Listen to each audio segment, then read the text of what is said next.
What about this Whoopi Goldberg stuff?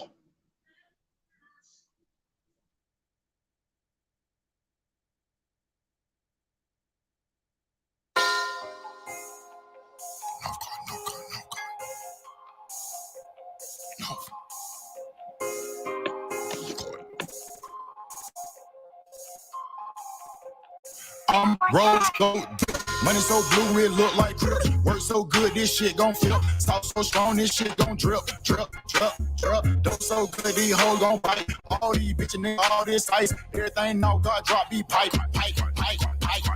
Flex by what I made these niggas. Daycare center I raised these niggas. Rose showers I spray these bitches. Hate me, love me, don't make no difference. Backwood rolled up nigga I smoke. Trap girl with me everywhere I go. Cocaine flow, my shit so dope. All these D's wrap round my throat. TTG, I'm trained to go. Money over bitches, I don't love these hoes. I FDP, I fuck that bitch. CDC, cut that chick. No control, I don't play no game. Knock up SD, hold my name. Fold, I said something out of your rain. Nigga Bruce Lee kick like a young Luke Kane. Like, yeah, hopping out the Rari. Kick it like karate. Mr. Miyagi. No one can stop me. Dancing, dancing. Dancing, dancing. Dancing, dancing. Mr. Miyagi. Kid hopping out the Rari. Kick it like karate. Mr. Miyagi. No one can stop me. Dancing, dancing. Dancing, dancing. Dancing, dancing. Corner stove. Hustle, yeah, I work that stove. Got it at the pot, yeah, I work that stove. North Guard nigga, boy, I birthed that coast. Still in my style, can't work no more. Uptown nigga, boy, I made that swag. Masked up on you, couldn't take that bag. Real true hustle, made that bag. Real street nigga, I don't play like that. All the way live, baby girl, I'm a real one. Let it go up when you go OJ Simpson. I don't play with these niggas, better check my picture. Mexico flat, better check these trenches. Still like Gucci, all my children. Nigga ain't with it, then you might as well kill him. Nigga ain't gang, I'm feeling. Cut a nigga hand off, bitch, keep stealing. You went in the horseshoe with me. Who taught that dog fooling me? I was a shooter after shooter after shooter with them niggas across the street. These niggas all off a beat. I made it all off a D. But till a nigga dead or they bust my head, we don't call off the beef. Kid hopping out the Rari. Kick it like karate. Mr. Miyagi. No one can stop me. Dancing, dancing. Dancing, dancing. Dancing, dancing. Mr. Miyagi. Kid hopping out the Rari. Kick it like karate. Mr. Miyagi. No one can stop me. Dancing, dancing. Mr. Miyagi.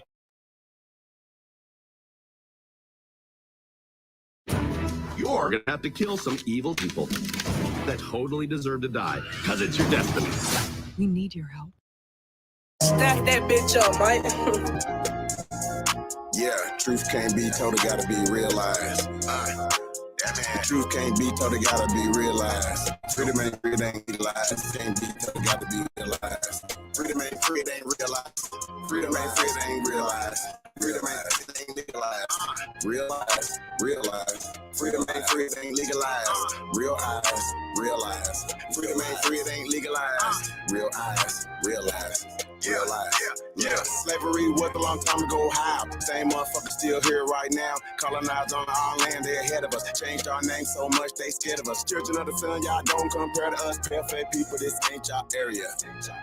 Talking about America. Pale-faced people, this ain't y'all area. Even up the playing field, bitch, I'm darn. How you a victim, bitch, you a Karen. Cognitive dissonance, you don't need sperm. You got white privilege, so you don't need sperm. Looking at my homeland, man, I can't believe her. Colonized came here, they ain't never leave her. Indians ain't die off cause we here. You ain't gotta lie, just say you won't be here. How you American but not indigenous? 400 years still ain't get rid of us. All Europeans, naturalized citizens. Made all the Indians niggas on the census. 1492, we was on the fences. Civil rights movement, we was so defensive. Black Wall Street, whites got so offended. Common law rights gave us amendments. Thank God don't speak truth, that's alright. First slave 1619 was all white. 1200 wasn't no continent, all white. Europe named after a black woman, alright. Grafted, it come from us, do your research. Go within, quit listening to the teacher. And the Nuki got voice coming out the speaker. Cut off trees that have made us weaker. Really they foreigner, the shit gets deeper. Whites don't know where whites come from either. I'm Aborigine, we come from the ether. Ruling over us in our land, that's evil. Being colonized right now, black people. Prisoner of the war, that's why it ain't equal. Wake up everybody, don't be no sheeple. Freedom ain't free, really freedom is illegal.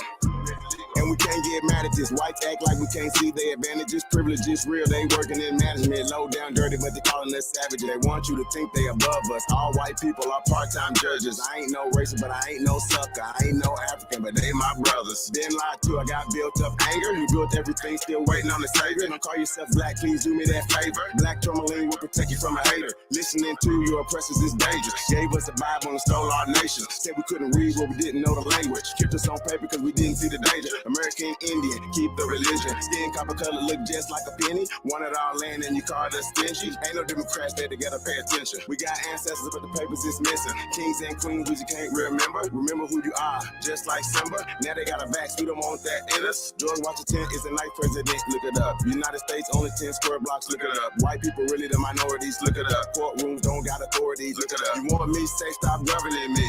Gave me a straw man, it's really not me. Why you don't keep it 100 with me? Why Trayvon killers still walk around free?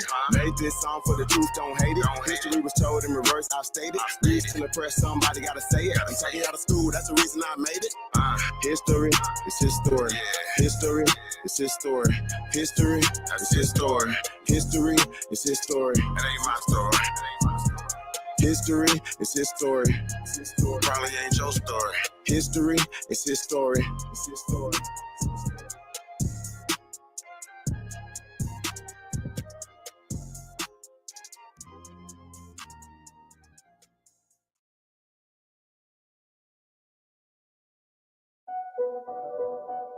Guard. No.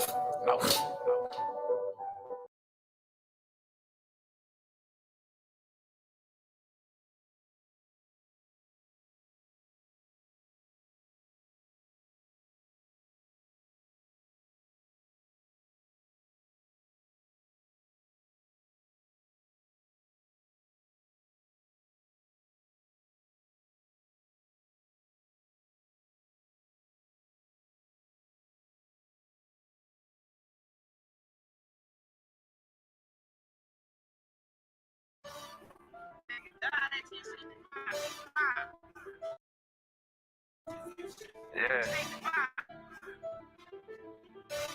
Hey man, all I'm saying is, nigga, you always got something to say.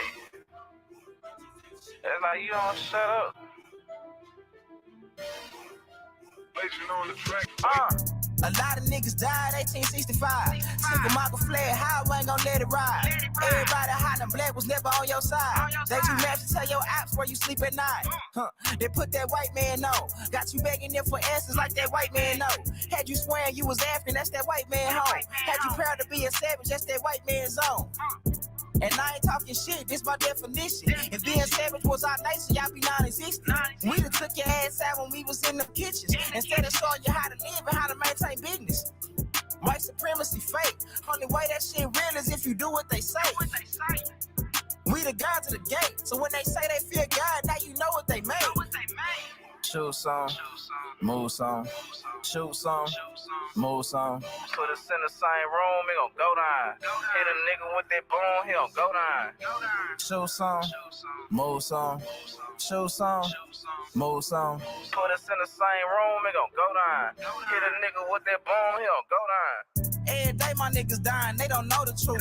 How the hell you close to God, we don't know it's you. Yo, how the hell you supposed to survive, we don't know the shoot. He should've died, you let him slide, cause he look just like you. I tried to tell him all skin ain't kin. Everybody ain't your partner, everybody ain't your friend. How the hell they supposed to help when they the ones that put you in? They don't struggle how we struggle, they can't get it how we live. Can't be scared to die when we already dead. Either way, your life is stake no matter how you play it. My higher self said we should choose remain godly. My lower want these motherfucking bodies. Infiltrate they circles like a motherfucking Arie. Take them to the south and put them down like OG Bobby. They don't want equality in this club, they want these problems. Killers right beside me, slab full of chicken mockers. Shoot some, move some, shoot some, move some. Put us in the same room, it gon' go down. Hit a nigga with that boom, he gon' go down. Shoot some, move some, shoot some, move some. Put us in the same room, it gon' go down. Hit a nigga with that boom, he gon' go down.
Young nigga hard to kill like Steve Seagal.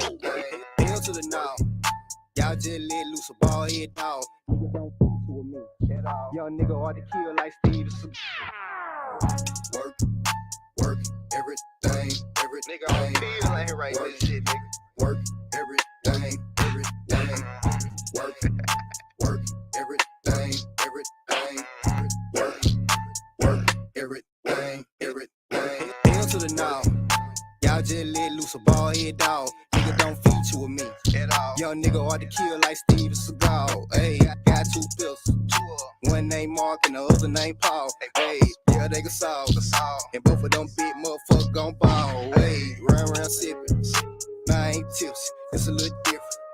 Round the city. Cup full of paint. This ain't Whitney. Told my ex.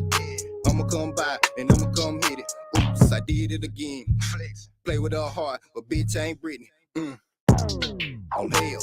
On fuck with these niggas, they'll tell. Yeah, most of these niggas like the White House and Orlando. 12. These niggas wanna see you fail. Set you up for a motherfucker hell. Just a young nigga trying to get my bucks up. Sam, Cassell, Milwaukee. Ooh. Back on my bull, I feel like Benny. Chicago, Chico, baby. That shit ain't on me, man, that shit in me. Looking like money. Ain't got a flash it, but since you wax it, they think I'm a coach. Cause all of my pocket be filled with Jackson. Work, everything. Work, everything. Work, everything. Work, everything.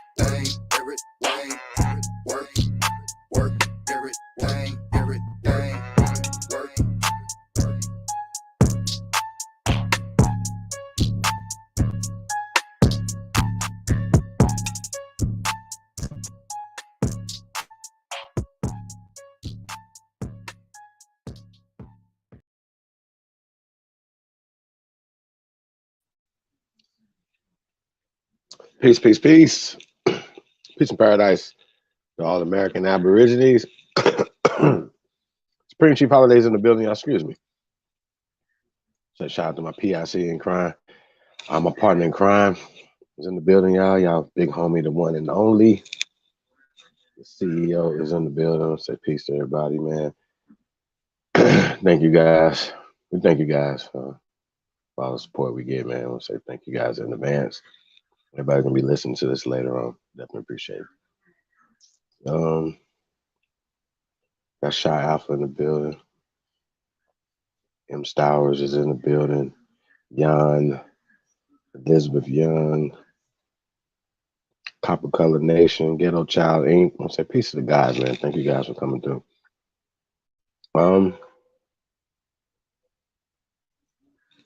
It was kind of late tonight, y'all. We were gonna kind of fill in some things earlier, but we got something coming a little later on tonight. I think it's gonna be pretty interesting. You guys see, there's a lot of stuff going on, man. Out here in these, not only these YouTube streets, but just just in these streets and just in general, man. It's a lot of confusion going on, man. You guys see Joe Rogan. Like, now keep in mind, I didn't know this was happening with this guy Joe Rogan yesterday. So keep in mind, I didn't know it this morning getting up. So people in the chat room saying Joe Rogan was racist, and I'm like, it was a genuine question. Wait, Joe Rogan was racist? You know what I'm saying? And so I hadn't seen this clip. So as you got, I don't know if you guys seen it or whatever, if you guys heard the uproar, what's going on or whatever. You know what I'm saying? Is he racist? I think there's a difference between being racist and prejudice, but for this social construct and everything that we're talking about, I think we're gonna have to let you guys be the judge of it. Now, when we heard about Arie saying some things about it or whatever, we hadn't heard her side of the story or whatever. So it's interesting, so we're getting her side of the story when it comes to why she pulled her music from Spotify, right? So I'm gonna say peace to the sister Arie, to the goddess Arie. And you already know we're gonna be on code no matter what over here, protected. So not to be biased or anything like that, but we're gonna be biased, just so you know. But once again, right is right, wrong is wrong. But I don't want to tell any, make any decisions for anybody else. We want to show you the evidence for itself, or whatever. Then let's make the decision. But I gotta say this though: when somebody uses the word nigga or nigger, right? That is no reason for me to jump out the window. Not me, right? Somebody crack jokes and all these other things. So I just want to premise that on full disclosure. I don't have a problem with jokes because we crack jokes, we say certain things, whatever. Right. So everything is in context. So I just want to put that in perspective. Yeah, I know we got a couple more clips from Tariq Nasheed banging on some of these pale skin, just immigrants in general, man. We lumping everybody in the same thing. We're not putting a color on it. And we want to talk about this foundational white American, because if you have a foundational black American, you got to have a foundational white American. So, not that we're banging on anybody that would even consider themselves foundational black Americans. We know you're on your journey to where y'all coming to. Y'all coming on back home to the Aborigines, man. So salute to y'all, man, and the journey that y'all taking. So we're not going to be cutting people down. So, these guys are CIA. Ain't nobody joined no group. They just identifying as being foundational Americans or Aboriginal Americans. They're just saying another term for it. And once again, words matter. So I just wanted to let you guys know that, man. So I'm going to say peace to everybody, man. Y'all already know, man. Y'all tuned in to the greatest of all motherfucking time. It's your Sahab. And I come in peace, man. Peace to everybody, man. Yeah. I say let's go ahead and just pull. Let's go ahead and get it started, y'all. Fuck it. No further ado, man. Let's just go ahead and get this video going, and we can get it going. Hey, we'll put the link in the chat room. You guys want to rap taste about it as well. Probably not gonna be on that long tonight, y'all. But y'all never know. Y'all know you got the spirit. Yeah, this man, whatever. So we're just gonna get right to this, man. Let's get right to this video and get this discussion started, man. Once again, I want to say peace to everybody, man. Peace to all American Aborigines, man. Once again, anybody told you I'm one of the greatest people in of all time, man, in world history. So I just want to make that be clear. Also, probably tomorrow, man, we're gonna get into this Thandi, the actress, light-skinned actress, whatever. I just heard some other stuff. Was Zoe Saldana playing Nina Simone? Like they got niggas playing niggas in blackface now. Like, what the world's coming to, man? Iron Man was motherfucking in blackface. Like, what? A lot of shit going on, but they had a nerve to suspend Whoopi for two weeks. Now, Whoopi, I don't know about you, but once again, I don't think you should go back to work. I mean, what does that look like? Yo, how old is Whoopi? Like 70 something? Going back up here working for these people, whatever, after they mutilated you. You know what I mean? Once again, I think the people got to start standing with people like Whoopi or something. Say, yo, wait a minute, y'all can't suspend her. Well, we're going to suspend y'all. We got to start being the ones who cancel the right people, cancel injustice, and cancel things that need to be canceled. So once again, we got to stand with our people, man, and stop being suckers. Yeah, that's an absolute fact.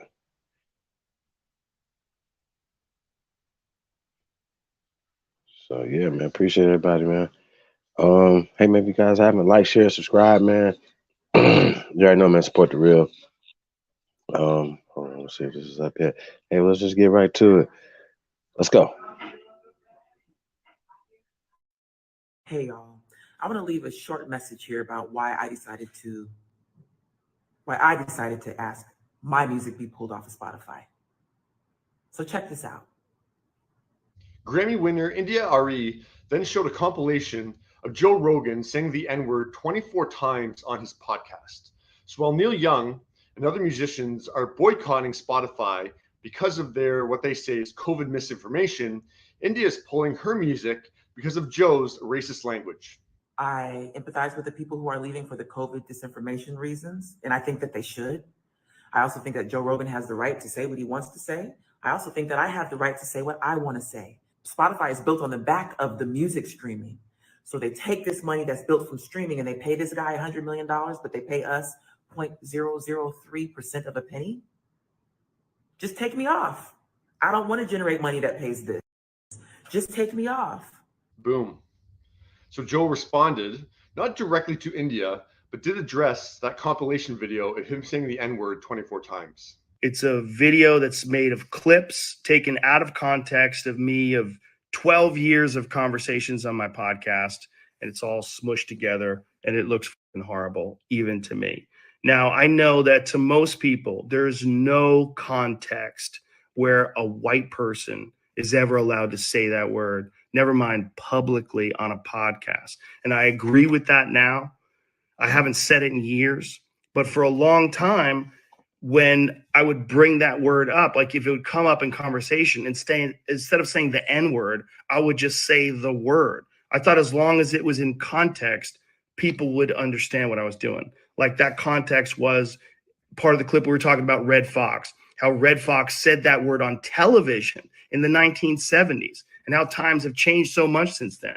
Or about how Richard Pryor used it as one of the titles of one of his albums. Or I was quoting a Lenny Bruce bit, or I was quoting a Paul Mooney bit, or I was talking about how Quentin Tarantino used it repeatedly in Pulp Fiction. See, the thing is, Joe, you just communicated all those topics without saying the word.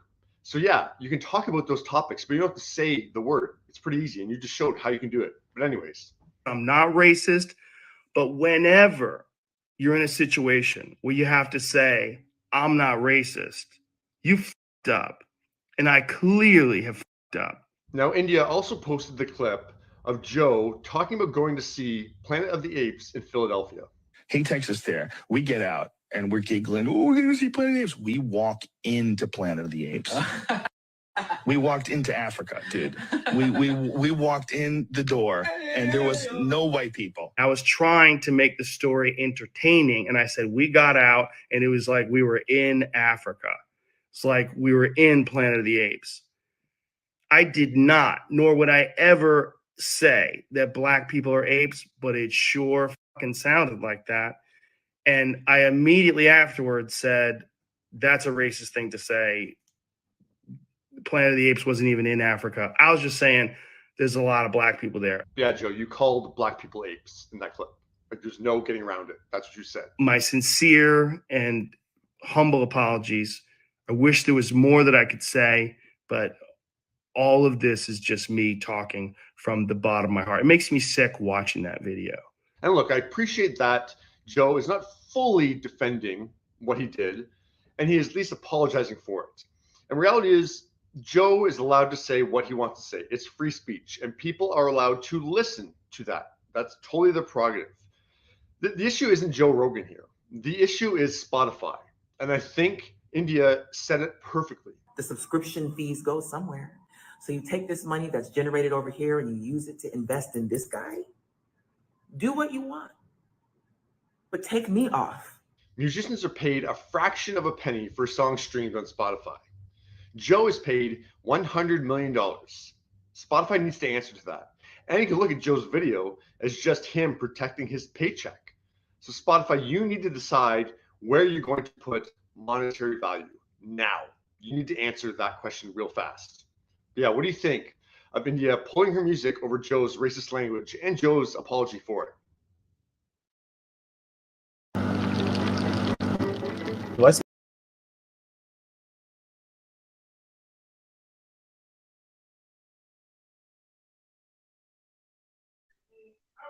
Man, so y'all hear that, man?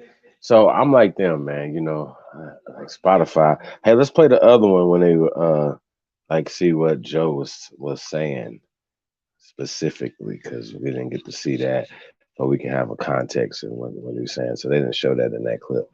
So I definitely want to get and hear it from his mouth. So let's play that clip. Like I said, it's late night, man. So hopefully the kids are in bed. You're not squeamish and you're hearing certain words, whatever.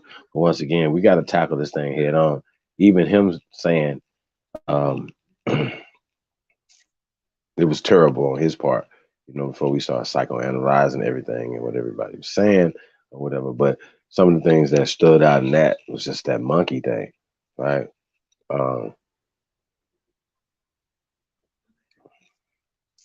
Even in context, what you were talking about then, Joe, you were talking about going into a movie theater. You were talking about going to see Planet of the Apes. Now, check this out. I thought it was once again, we were all sitting around in a context, Joe, drinking and janking each other. And you was like, man, I went to the movie theater to go see Planet of the Apes, whatever. Yeah. I think that would be funny as fuck. You know what I mean? Like Planet of the Apes, it was Planet of the Apes in the goddamn theater. Blah, blah, blah. Right? Now, Joe, why are you apologizing for a joke? Can anybody understand what I just said? Unless you had negative intentions when you were giving the joke. That's the difference.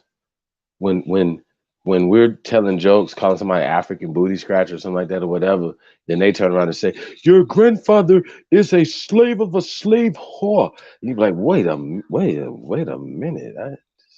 We all scratch our asses, but goddamn, like you didn't have to hit below the belt. You understand what I'm saying? So I just wonder, you said, why wouldn't it be funny, Joe? Shouldn't it be funny? It shouldn't be something that you would apologize for or be disgusted about. So yeah, I don't think Dave Chappelle or anybody that have told jokes look back 20 years and they judge and be like, man, I'm disgusted by the jokes I've told, because they wasn't doing it for nefarious things. Once again, y'all, we are very loving, caring people. Just in the whole. So all this narrative and painting that we're this and that and all these negative things, you guys are gonna see a few things tonight, might make you squeamish. I don't know if you know which video. Oh, one second. Hey, let's get another song fast. Let me get the right one. So you say it was two of the same ones? So I might have sent the wrong one twice. Oh yeah, I'll be right back.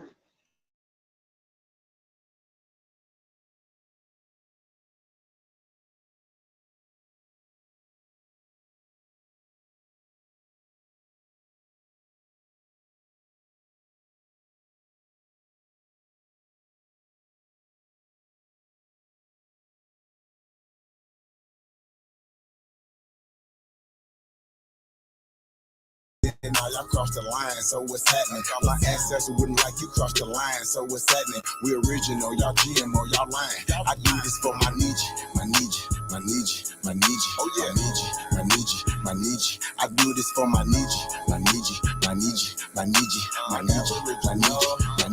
I do this for my Nietzsche. Should've left me where I was, cause I ain't never scared. Took that little ice off my neck for this Earl head. My nation, my Nietzsche, someone thorough said. Real Americans, still pure blood, we thoroughbred. I'm like, let my people go and just take me instead. When it's red or blue pill, I'm only choosing red. I'ma always choose my people, you can keep that bread. Our government owe $1 trillion, you can keep that bread. It's one thing Jim Crow is showing me. I don't want no white folks ruling over me. I don't want no politicians ruling over me. I don't want no po-po ruling over me. Only somebody just like me gon' treat me like me. I'm Iron Cherokee, the Chief and Dr. G.L.E. I'm still a G like DST. You might not be as G as me. You think you free, but you need remedy to be as free as me. I'm from the hood, I'm still waking up my people. They got us good, they still hating on my people. When it comes to fashion, the whole world wanna be like us. When it comes to music, the whole world wanna be like us. When it comes to dancing, the whole world wanna be like us. Foreigners doing everything, trying to weaken us. Sports, y'all can't fuck with us. Rhythm, know we killing y'all. Anything involve a ball. Mentally, we figured out the cosmos. After all inventing shit, we smashing y'all. It's time to take through asking y'all rights by blood after all. Vatican and the Smithsonian got all our shit. Artifacts and relics still keeping us away from it. When they say that was a long time ago, that's racist shit. Y'all holy land keep stolen shit. We don't need y'all holding it. Reverse engineering our technology, controlling it. Gave it everything you got, but you can't put no soul in it. I ain't go see the new Matrix cause I'm living it. Everything is not what it seems, but I'm killing it. Can you afford to pay attention who you living with? Now they trying to mandatory vax, but is you getting it? Fall back off my Nietzsche, I'm peeping y'all tactics. This ain't no Earth war, this is galactics. Goddesses and gods warming up like practice. We gon' put arrows on your chest like patch. Mongoloids can't style like us, them fake natives ain't wild like us. They ain't got a soul, destiny as a child like us. Nobody power like us, nobody peace pipe like us. Boxing, y'all can't fight like us. Nobody lost they right like us. Wake them up, I'm in the way. Say too much, I'm in the way. They trying to kill us anyway, so listen what I'm finna say. Everybody, our kids, we raised y'all anyway. What that sense is finna say. Everybody ain't here to stay. Is you with us or against us? Ain't no in between. I'm a non-ether being, not a human being. I'm fucking 1492, but all my allies, what it do? Renegade got clipped for days. Be careful, I advise you to. Me and my tribe are opera mind, so what's happening? Government and all y'all cross the line, so what's happening? My ancestors wouldn't like you cross the line, so what's happening? We original, y'all GMO, y'all lying. I do this for my Nietzsche, my Nietzsche, my Nietzsche, my Nietzsche, my Nietzsche, my Nietzsche, my Nietzsche. I do this for my Nietzsche, my Nietzsche, my Nietzsche, my Nietzsche, my Nietzsche, my Nietzsche, my Nietzsche. I do this for my Nietzsche.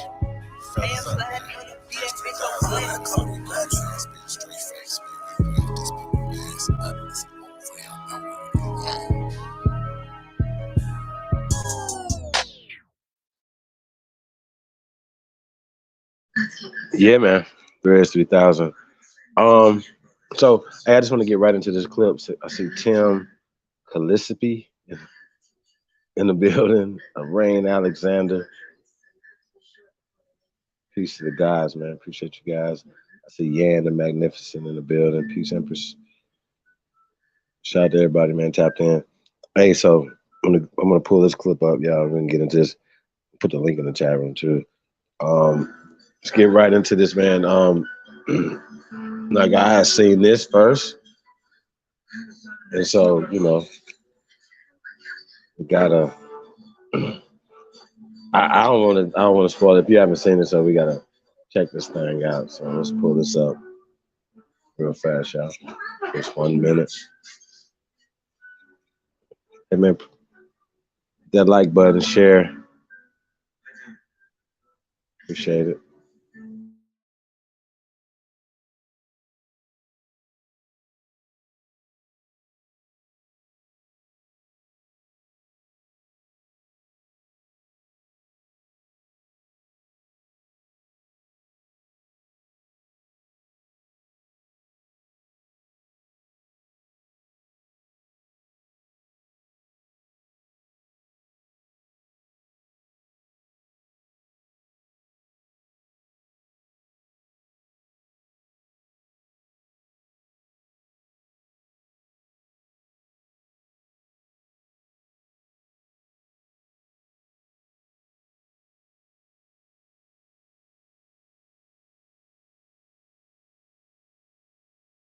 I want to leave a short message here about why I decided to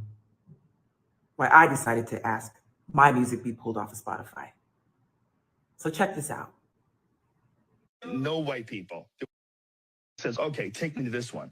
And the guy goes, okay. I goes, is that in a good neighborhood? He's like, oh, yeah. Guy barely speaks English. He takes us there. We get out and we're giggling. Oh, we're going to see Planet of the Apes. We walk into Planet of the Apes.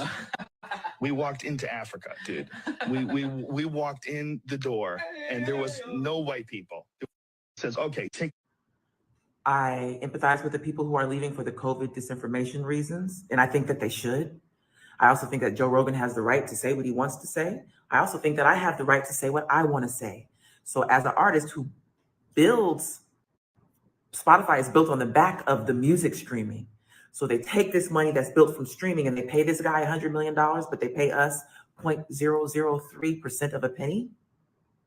Just take me off. I don't want to generate money that pays this. Just take me off. That's where I'm at. And I know that I'm actually, to be honest with you, surprised that my statements were picked up, because I thought people weren't really going to listen to me because that's what I'm used to from the industry. But I'm glad that I am being heard. And for that reason, I want to clarify my statements. Again, this is why. Watch this. Like, you know, the nigger thing. Yeah. Saying the word nigger. You've already said nigger. Is just like nigger. Saying nigger. She's calling you a nigger. It's like this boy that he's a nigger and starts calling them niggers. Word nigger. There should be a word like nigger, especially word nigger.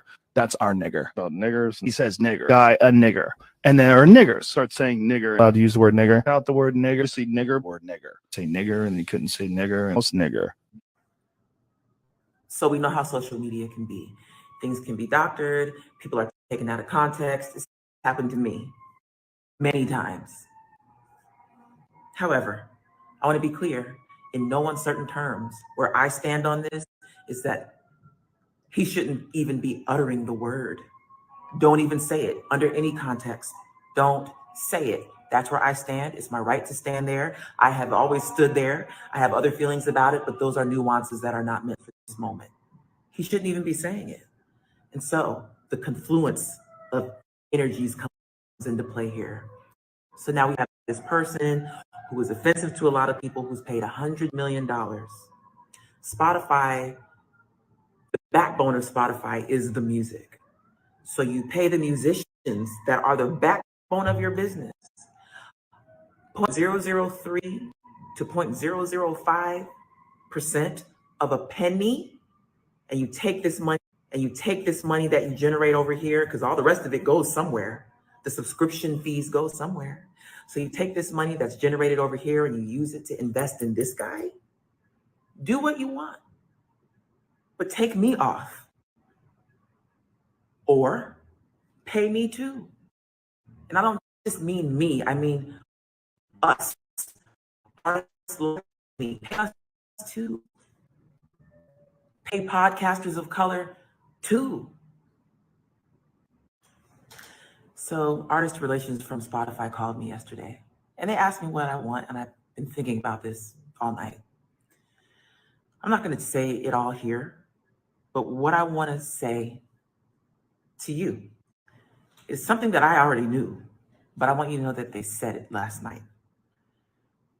Most of the streams on Spotify are Black music, but we know that if you're paying attention at all, you understand the role of Black music in this world. So that's a deeper nuance.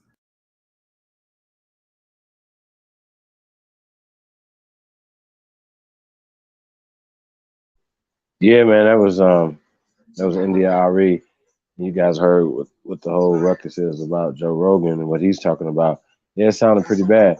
The link in the chat room, so if anybody want to come in and talk about this. Hey, said, get your bunch ready, everybody.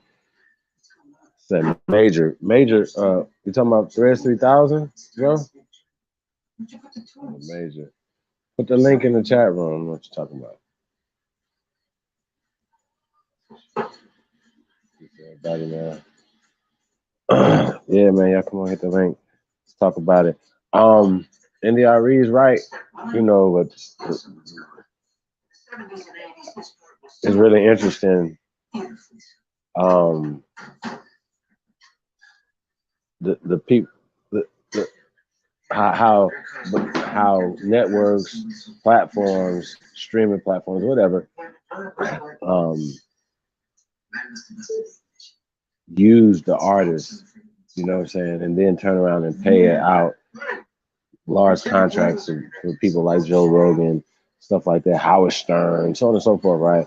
But whether it's Spotify, whether it's these other people, once again, we have to hold them accountable. Same way that we have to hold ABC, Disney accountable for this Whoopi Goldberg, you know what I'm saying, in that situation, or any of the things that they're doing to be disrespectful to our culture, to our people here. Because once again, you can half-ass say something about the J-word people, and I'm saying J-word for a reason, because you're insulting us when you fucking say the N-word. Don't say that word, just say the N-word. Is this real? Like, I don't even understand the conversation. Like, this Joe Rogan, you're saying nigger. We don't say nigger. It's nigga. And it is only supposed to, you don't have the right frequency to say it. Okay, that's your problem right there. You don't have the right frequency. Nine. Yeah, I mean, yo, we're just gonna keep this thing going. 1 second, y'all.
Now, I did a little, reading up on Joe Rogan before this, right?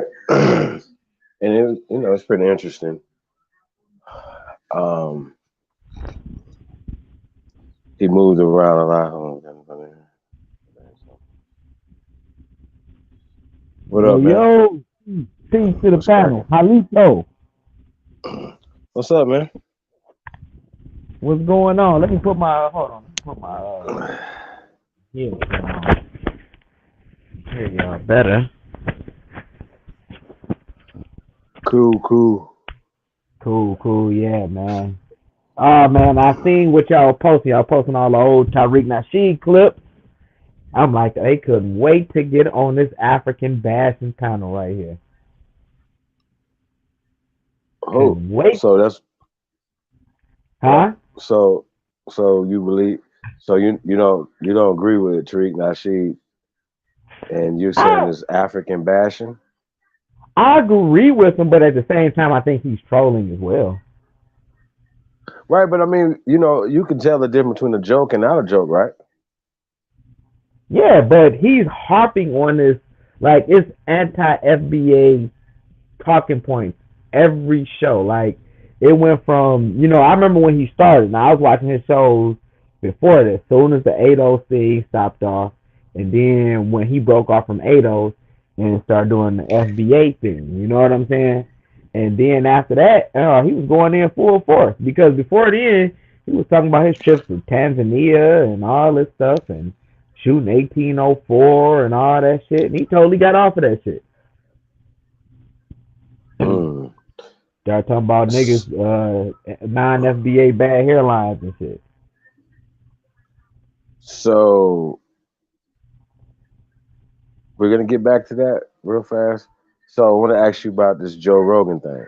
Hearing Joe Rogan say what he said, right, about going to the movie theater in Philadelphia, right, and walking into Africa, into the Planet of the Apes, right, while he was going to see the movie The Planet of the Apes, and then specifically saying there wasn't no white people there, so it was nothing but black people there. So he specifically calling niggas Planet of the Apes from Africa. What do you have to say about that, brother?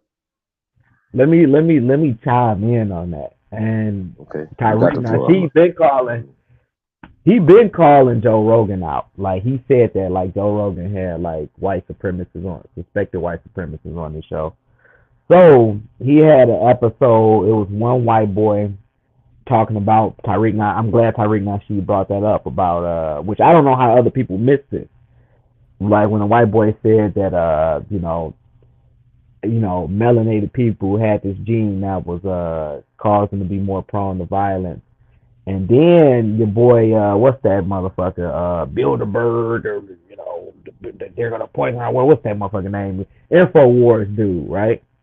So they had him on there. What's the InfoWars guy name? Alex Jones. Alex Jones. He said some shit about, I'm listening to it, he jumped into the whole cranial thing. Like, cranial. The whole Europeans got the biggest cranial size, and you know them and Asians match up. Because remember, Tariq Nasheed pointed that out too. He's like, you know, they try to make Asians honorary white people and shit because them motherfuckers compete with them right now. You see what I'm saying? And then he talked about their the cranial size and the brain size being bigger than, of course, the melanated people. You know what I'm saying? So Joe Rogan had that shit. He'll be sitting back. He won't say shit. Then he has Snoop or Kevin Hart on or whatever. But see, these niggas, I'm not gonna even say that. Like, all of them ain't on the wavelength that we on, where you know we're listening and looking at this stuff all the time. I'm like, damn, ain't nobody peeped that, and he's on this show. And he had cats like, what's the Cuban dude? Because they showed the Cuban dude too when Joe Rogan was saying something, even though the Cuban dude still was going on his show. When Joe Rogan started saying that shit about the Planet of the Apes or whatever, notice the Cuban dude, he put his head back. He said, oh no, I'm not in this motherfucker. He moved away from that goddamn camera. Nah, but what would you have did if you was there on that panel, on this in the studio? Say you in the studio with Joe Rogan. Huh? He would have got G-checked. He should have been got G-checked a long time ago, bro. He be having them motherfucking them alt-right white motherfuckers on there. Like, people need to even know that about Alex Jones and all of them, man. A lot of them motherfuckers, and that'd be the sad part too. We got to get on platforms and really dig deep, but it's hard to dig deep a lot of times because remember, these white boys remember he had some, Joe Rogan had some hella motherfuckers. He had a scientist, CIA, FBI, and they not gonna go on a nigga show. They gonna go on this white boy show. They privy to information that, remember, they privy to information we ain't even privy to and shit like that, man. You know what I'm saying? But he was, go ahead, I'm listening. But we get, but Joe Rogan though also was on tour with Dave Chappelle back in the days, and you know what I mean. And I'm sure as a comedian, once again, you know, you cracking jokes. We don't say nigger, so that's a different connotation. So when you start talking about Planet of the Apes, I once again. And the delivery and the context of what he's saying, it might have been funny. Once again, how do you handle that in that situation? Especially if you know the platform that you own. It would be different if you didn't expect that. You understand my point? I just wanted to throw that out there. And when it comes to these for your talking points of suspected white supremacists or whatever, right? How can a suspected white supremacist who feel the way they feel about themselves as white people, right, have the same talking points as a person like yourself who feel the way you feel about white people as well as air quote black people, right? And the whole out of Africa stuff or whatever. When I asked you about them calling and they're saying that was he walked into Africa, that's what offended me. Fuck the monkey shit. That's funny. The African shit is offensive to us. Yeah, because it's not Africa, bro. This is America. See, that's the other part. Remember, all this stuff, this anti-African rhetoric and us getting us to hate anti-African rhetoric. This is some FBI. Remember, this FBI CIA shit. No. It's an FBI CIA operative shit, man. Come on, man. Calling yourself an African, sir. Calling yourself an African is CIA shit. Bro, you gotta read more. So if it's CIA, FBI shit, why would they shut down Marcus Garvey from trying to take niggas back to Africa? Bro, I gave you some homework last time I talked to you. Did you ever find out what Africa means? So skip the monkey thing, skip the cranial thing about what this man. Bro, once again, shit, we talk monkey shit all the time. We could jank, we jank their ass. Niggas talking about shave a monkey is gonna be pale skin. You know what I'm saying? But you can't whatever. No, I'm not worried about that. I'm talking about, listen what I'm saying though, bro. They're taking us off this land and putting themselves here. That's the problem. Niggas is too sensitive about the word nigger. Fuck that. We've been on this land the same time this white boy been on this damn land. Listen, they talk about freedom of speech. First off, we got to start having freedom of speech. Let's have it across the board. If we can't have it across the board, then they can't have it across the board. So that's why we're gonna raise hell in the I mean, right, but it's dangerous. to Like everybody. Tariq Nasheed said, He gotta it's go. dangerous. When they talk Spotify. about that scientific theory shit, and they talking about you got a But you gene believe that they're clone. calling us Africans though, bro. You're pushing the same agenda as I'm just pushing Joe the Rogan culture. I'm pushing the. and Well, the monkey people. I can't deny the facts about Africa. My What you thing mean? is when you put a white What's the fact about Africa? talking point. Look, it's not dangerous to call somebody African, whether you believe it or not. Which it's a fact, but No, it's being CIA. African. You brought out the CIA conversation. No, CIA exactly. pushing Was it Memoranda 21? Africa. Read Memoranda 21. How they didn't want African Americans influenced. Think about it. Follow the bullets, bro. Wait. We already know they tell that to the immigrant brother. Look at all the Pan Africans they killed, bro. Okay, listen though. Hear me out. We already know they already tell that to them coming here. Matter of fact, they're hand picking the right ones to come over here that was snitching for them over there. I'm around a bunch of these FBI Arabs over in this motherfucker. These motherfuckers is FBI like a motherfucker over here where I'm at, bro. And they out what there. We're saying is that's why they don't become a Pan African. That's why you're never gonna be able to get up one of them to come over here. Bro, the Pan Africans are the ones that got the bullet. You don't see an Aboriginal, a person claiming Aboriginal protesting getting the bullet. The bullets, you follow them. It was most of them was. Well, a lot of them was Pan Africans. Besides just the Panthers. Wait. So you saying that the real Africans don't participate in Pan Africanism? Why? Kwame Nkrumah got assassinated, bro. What are you talking about? Patrice Lumumba got assassinated. Okay. You know what I'm saying? If they're not assassinated, they got disposed of. You feel what I'm saying? One of the latest was the brother in the Gambia. So we ain't gonna get too much further with this African thing tonight with you, right? So check it out. So when you hear the concept foundational white American, how does that make you feel? I mean, shit, they got the right to say it. I mean, technically, they would be foundational. They would be foundational white American shit. Oh God. No, because if you want to talk about headache. No, if you want to talk about being native to this land, if you're talking about being native to this land, we talking about the people that's been over here 1800, 1700, 1600, like them white boys. If they want to say foundational, it's different to say foundational and aboriginal. They can't claim aboriginal to this land. They can say I'm foundational because I've been over here for 2 centuries, 3 centuries. I see what you're saying. Yeah, it's not like a motherfucker that came over here in the Italians in the 70s. Somebody came over in the 70s from Sicily and shit. Right, but you know how like right now it's only a small percentage of let's just say Asians and Arabs, right? Mm-hmm. Right, because they came more of them haven't came from their homeland to here. You understand that concept? Right. You know, they only like they're still in China. So that China can send 1 billion motherfuckers over here right now and they're outnumbered, correct? Yeah. They do not outnumber us right now, correct? Yeah. It ain't no shit. The West Coast is a bunch of Chinese motherfuckers, man. Hold on.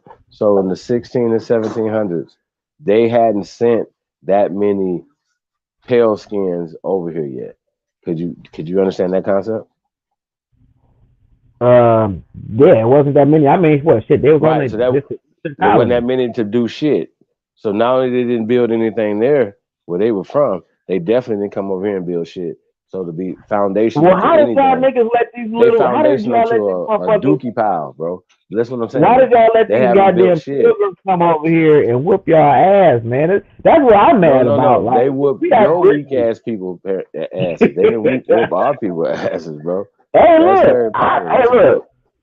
Them niggas that sold like what's the name said, them motherfuckers was coons that sold other Africans into slavery. Them was goddamn coons. Wait a minute, we're not talking about Africans. Because Africans don't have a slave story narrative like that. So we're not talking about that. Slave castles over there. I would love for somebody from the continent of so-called Africa to come on here. Because I got some questions for y'all. The one question is, and you can just tell me in the chat room if you don't want to come in and speak. What the hell? What does Africa mean? I gotta. And where does it come from? What's the language? What village does it come from?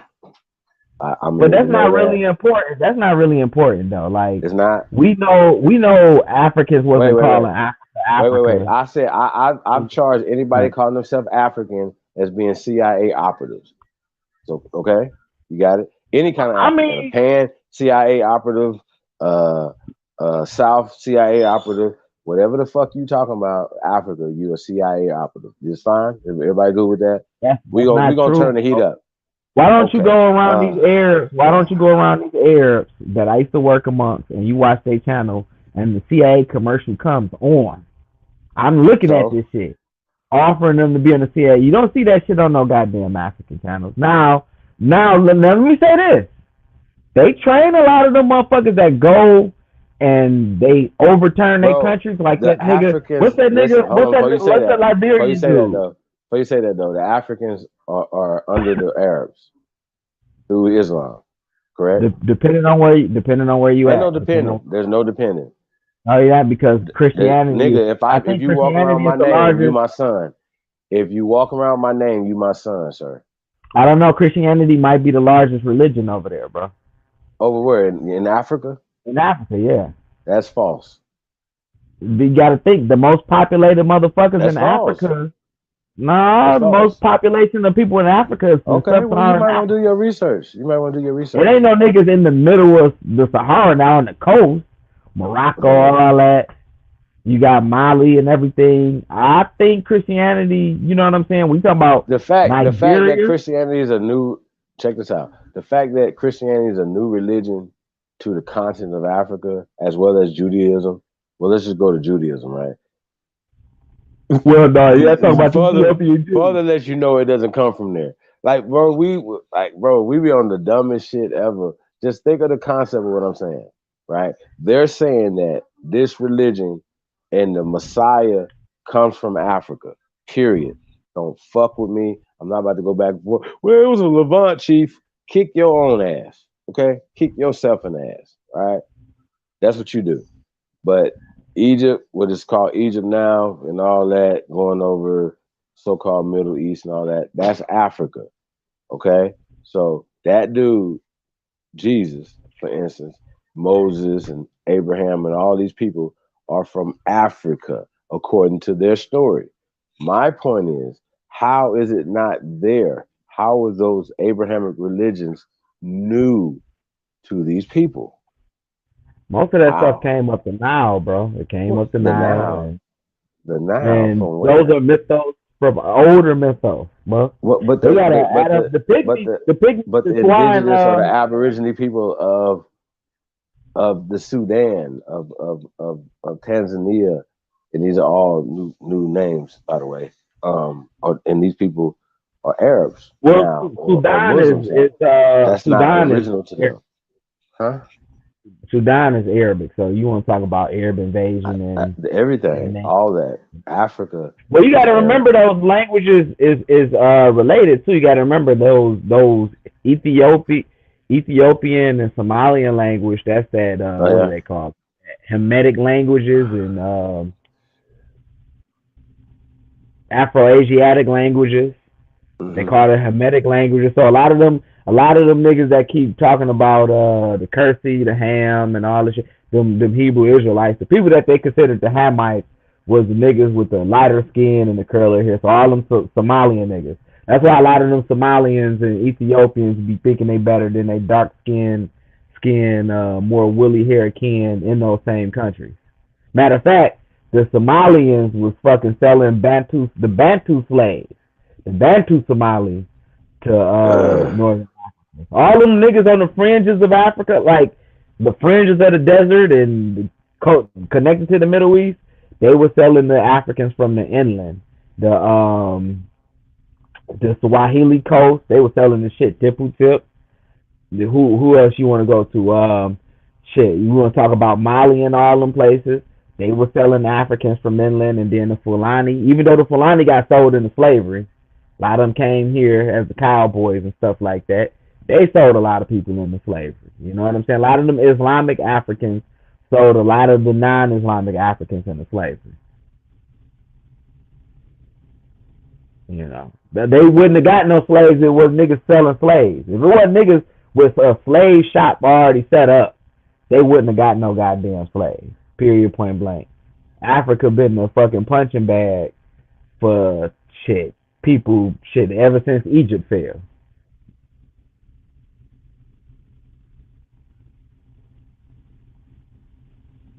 You know, so people, we gotta talk about that shit. It's been cooning going on there forever. Mm-hmm. Well,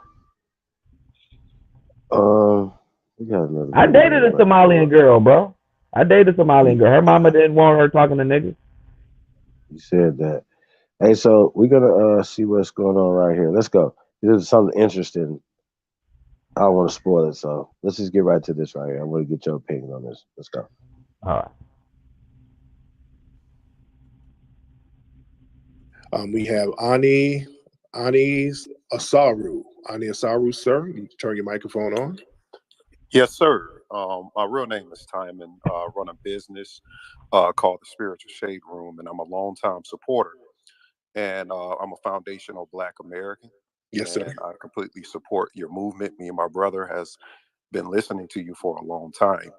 And I just want to share why I don't support immigration. I went on a date early when you began talking about this with a non-FBA woman. And when we got on the date, she just started spewing all types of stuff about foundational Black Americans, trying to convince me how her culture was better than mine. Right. And I also have an assistant that works for me that does my flyers and stuff. And we've been going back and forth over the last couple of weeks. I'm actually about to fire her because she's been just spewing, trying to convince me that foundational Black Americans are lazy. That whole thing that her mother and her father and grandparents projected upon her. And she also has like a lot of things that she tries to project with her identity. 1 minute she's Latino, 1 minute she's Caribbean. I'm like, she's very confused. But I have one question for you before I get off. How do you feel about the Moors in America? Should they identify foundational Black American, or how does the Moors and their nationality fit into this conversation? All right, good question. I'll answer that when you're off the air. With the Moors, look, again, a foundational Black American is a lineage. So even if you don't understand the concept yourself, you're still a foundational Black American, because that's just us specifying a lineage. You're born a foundational Black American. It's not a club or a group, or it's not about how you feel. You're just born a foundational Black American. So that's not anything that somebody can debate or anything. And we use that term because that's a term that cannot be remixed. People can't glom on it and flip it and then make it for their group. And that's why so many people have a problem with it. Notice how many people, they have a problem with the term FBA. They don't have a problem with the term African American. If somebody says, hey, I want to get some benefits for African Americans, they don't have a problem with that, because other groups will be like, well, shit, I'm from Africa, so that means me. So nobody has a problem with that. But when you say we're going to get benefits for foundational Black Americans, that's an exclusionary term. So now you're talking about excluding a lot of people. And when us, foundational Black Americans, talk about excluding people, that's a problem, because now so many people have grown to have a sense of entitlement to get everything we get, or to get everything we work for. And the entitlement has turned into just overt disrespect. We've let this sense of entitlement go on too long, and we should have been shutting this bullshit down a long time ago. And another thing about that culture thing, people talking about how they got a culture. What culture do y'all non-FBA people have? Let's get into that. And I want FBA, stop letting people run that they got a culture and we don't. What culture do you have that we don't? Foundational Black Americans are the culture in this country. We are the culture, and we're the culture that everybody emulates.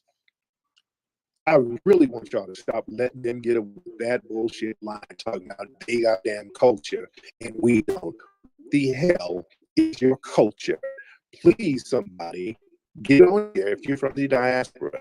Let us know what your culture is from us. How you have a culture and you don't, and we don't. I would like to understand this. I want somebody to break this down. Let's get some folks in here. Raise your hand. Let's get into that culture thing. Let me look in the room and let me start inviting folks in here. Let me get this person here. Amanda, Gamu, Bobby. Hold on, a lot of folks in here. Let me get Bobby D.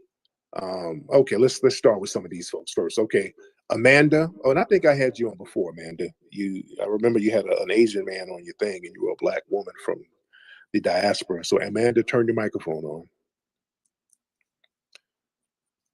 Okay, Amanda, bounce. Okay, Gamu, turn your microphone on, sir. Hey, brother, how you doing?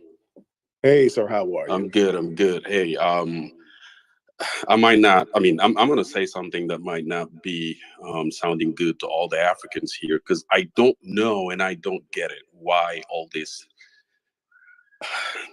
It's frustrating for someone who lives here, who know the history and who see the struggle of all the African Americans. I mean, I don't know exactly what FBA is, and I not talk to it. But what I can say is, as an African, trying to put a number onto the fatherless, child of African Americans and all those things, it's kind of hurtful and insulting. And go back and listen to people say some of the things. I mean, I'm gonna be lambasted right now. I know that they're gonna be filling my DMs and stuff. It's okay, but for someone who came here as a student and then life gets you to a certain position, go ahead, or hello, home,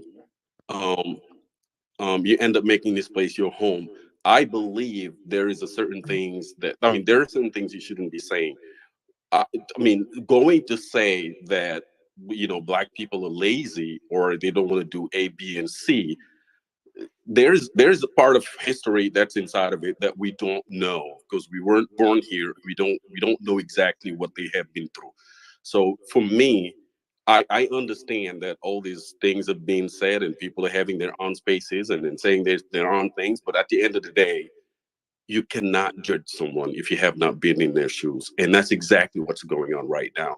I am not supporting none of the things that's going on, back and forth from the two communities, because at the end of the day, we shouldn't be saying all this. I have kids. They were born in America. They are Africans, but at the end of the day, I cannot tell them that, look, you were different from these people because I'm sorry, guys. I just felt like I had to say something. And now, where are you from originally? I'm from Senegal. And the problem is you are not talking to the French African countries because we don't share the same ideology. That's exactly what I wanted to say. I came here 10 years ago. Didn't know anything about America except what I've seen on TV. Of course, I've been hit with the reality, but it's none of the things that we are saying. People are not lazy. They just don't have the chance that a lot of people should be having. They just don't have the chance to get to a certain positions in life in this country because of whatever happens. And maybe they did not have the chance that I had to come here because the way they grew up and the reality they had to face is totally different. Of course, when they get to a certain age, we cannot expect them to be able to do certain things because the system have already labeled them a certain way. And that's exactly what happened. So for some people to get into this place and then start asking you, leave alone African names and all this BS. I'm sorry, guys, but this is not constructive, and it's Not at good. all. Yeah, exactly, and I totally agree with that gentleman. It just causes a divide between the diaspora, regardless of how you look at it. And I understand, as a quote unquote, I guess foundational Black American or whatever y'all want to call us here now. At first it was Africans. Now we don't want to be Africans no more. To be honest, we shouldn't even be calling each other Africans because we never even stepped foot in Africa. So how are we an African American? Yeah. And then on top of that, we calling ourselves Black, which is a negative term, especially with the U.S. Constitution and how they demine and oppress our quote unquote oppressed Black people here. So at this point now we're suffering from what I will call identity crisis first and foremost. Secondly, we got people creating the. Hold on. Let's unpack some of that. Let me unpack some of that, Bobby. Foundational Black Americans, we aren't suffering from an identity crisis. See, that's another myth. See, we got to stop myths. Foundational Black Americans, we know who we are. We know exactly who we are. See, people try to project their identity crisis onto us. We know exactly who we are. We're the ones who revere and honor our ancestors who are foundational Black Americans. We are on our foundational Black American land and country that we built. We still practice the foundational Black American cultures that we've been practicing in this country we built for centuries, and we've never fled. So who really has an identity crisis? Us or the people who flee here? That's the question, Bobby. Can I just say one little thing, brother, before I get down? Go ahead, Gamu. When you said that we came here because we were seeking opportunity, that is absolutely right. If it was, look, I'm not, look, the reality is, if Africa was as good as America is, I wouldn't be here, right? And it's not only economically, financially, and even the social life is different. But when we come here, we have the opportunity to better ourselves and then make ourselves of something. And at the end of the day, if we can go back, we will be going back. But judging people is the one thing I cannot stand for. Everybody has the right to claim a culture. Everybody has the right to say who they are. I mean, as Africans, I do not think we have the right to judge every single Black Americans or African Americans or whatever. They don't have the right to judge us at all. Exactly. So what I'm saying is, claiming we're taking jobs because you guys are lazy or we're doing this or we're doing that doesn't make any sense. And of course, if some people did not put their lives on the road, we wouldn't have the chance to be here. All right. Thank you so much, Gamu. All right. That was Gamu. You still here, Bobby? Yeah, I'm still here, bro. I'm still here. Okay. All right, Bobby. Yeah. Any last? Oh, my bad, bro. Go ahead, continue. I'm sorry. Okay, let me get some more folks in. Okay. All right, thank you, Bobby. Let me get some more folks in. It's confusion. Okay, hold on. Let me get some more people in here. All right, let me get some more folks in here. Okay. A lot of folks chiming in. Okay, let me get some more people in here. Okay, let me get Son of Abe. Then we'll get who else?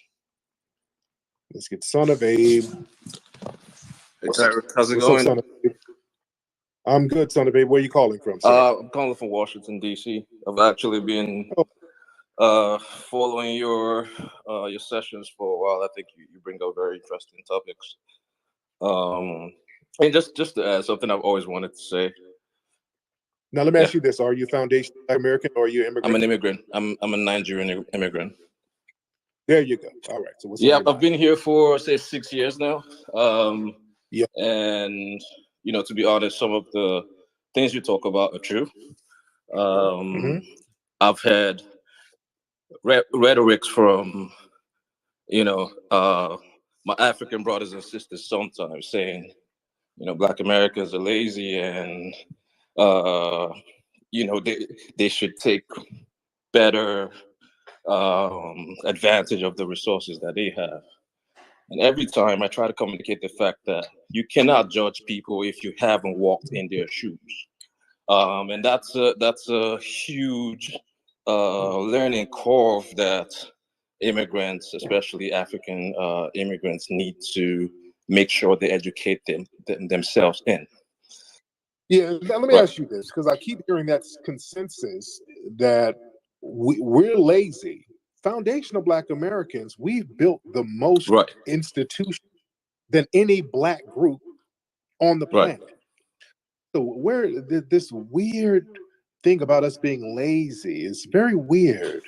It's a very weird thing. And Foundational Black Americans, even now, we have the most concentrated, aggregated wealth as a group than any Black people or Black groups of people around the world, even now. Right. So I mean, even But go even ahead, in go ahead, Washington go ahead. D.C., you know, you go The thing past. is, the Yeah. thing is, a lot of people who come over from the diaspora, they'll come Right. over here and find the lowest denominator and then try to judge us as a collective on the lowest common denominator, which is what white supremacists do.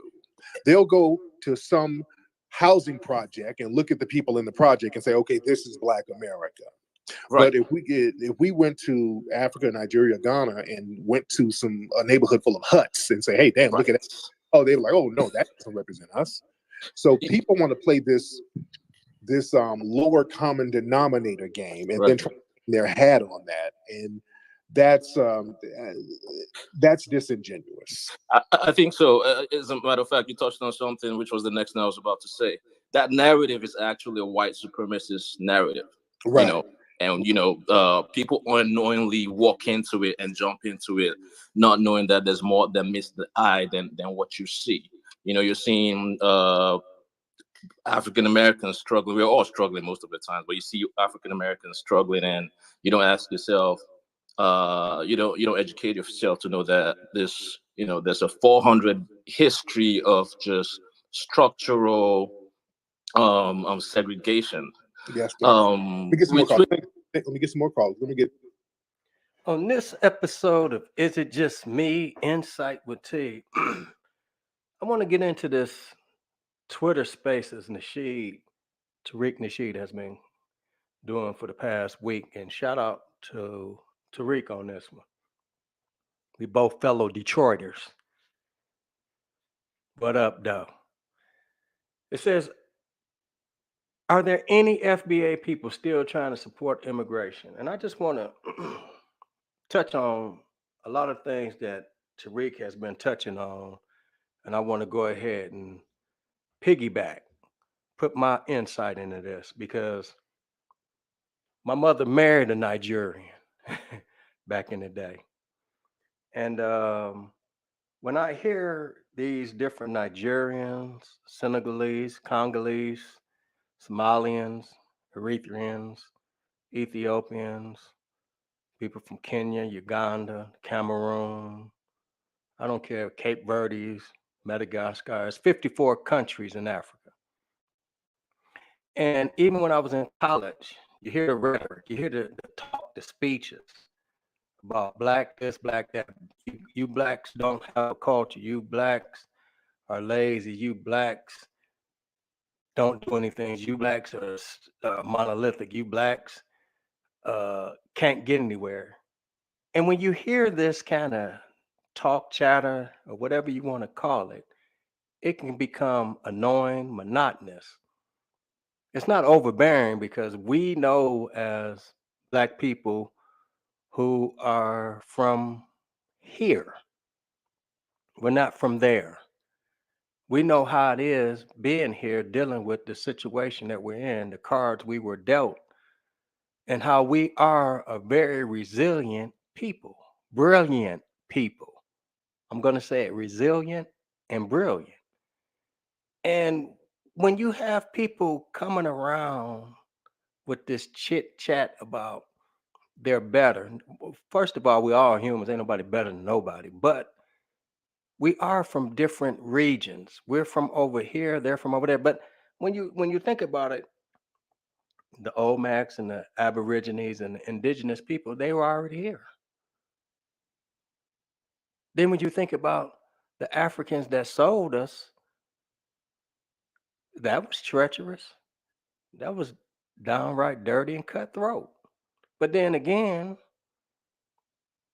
these people have this mindset, and I'm going to say it, I don't even like to get into it, but it is a European mindset.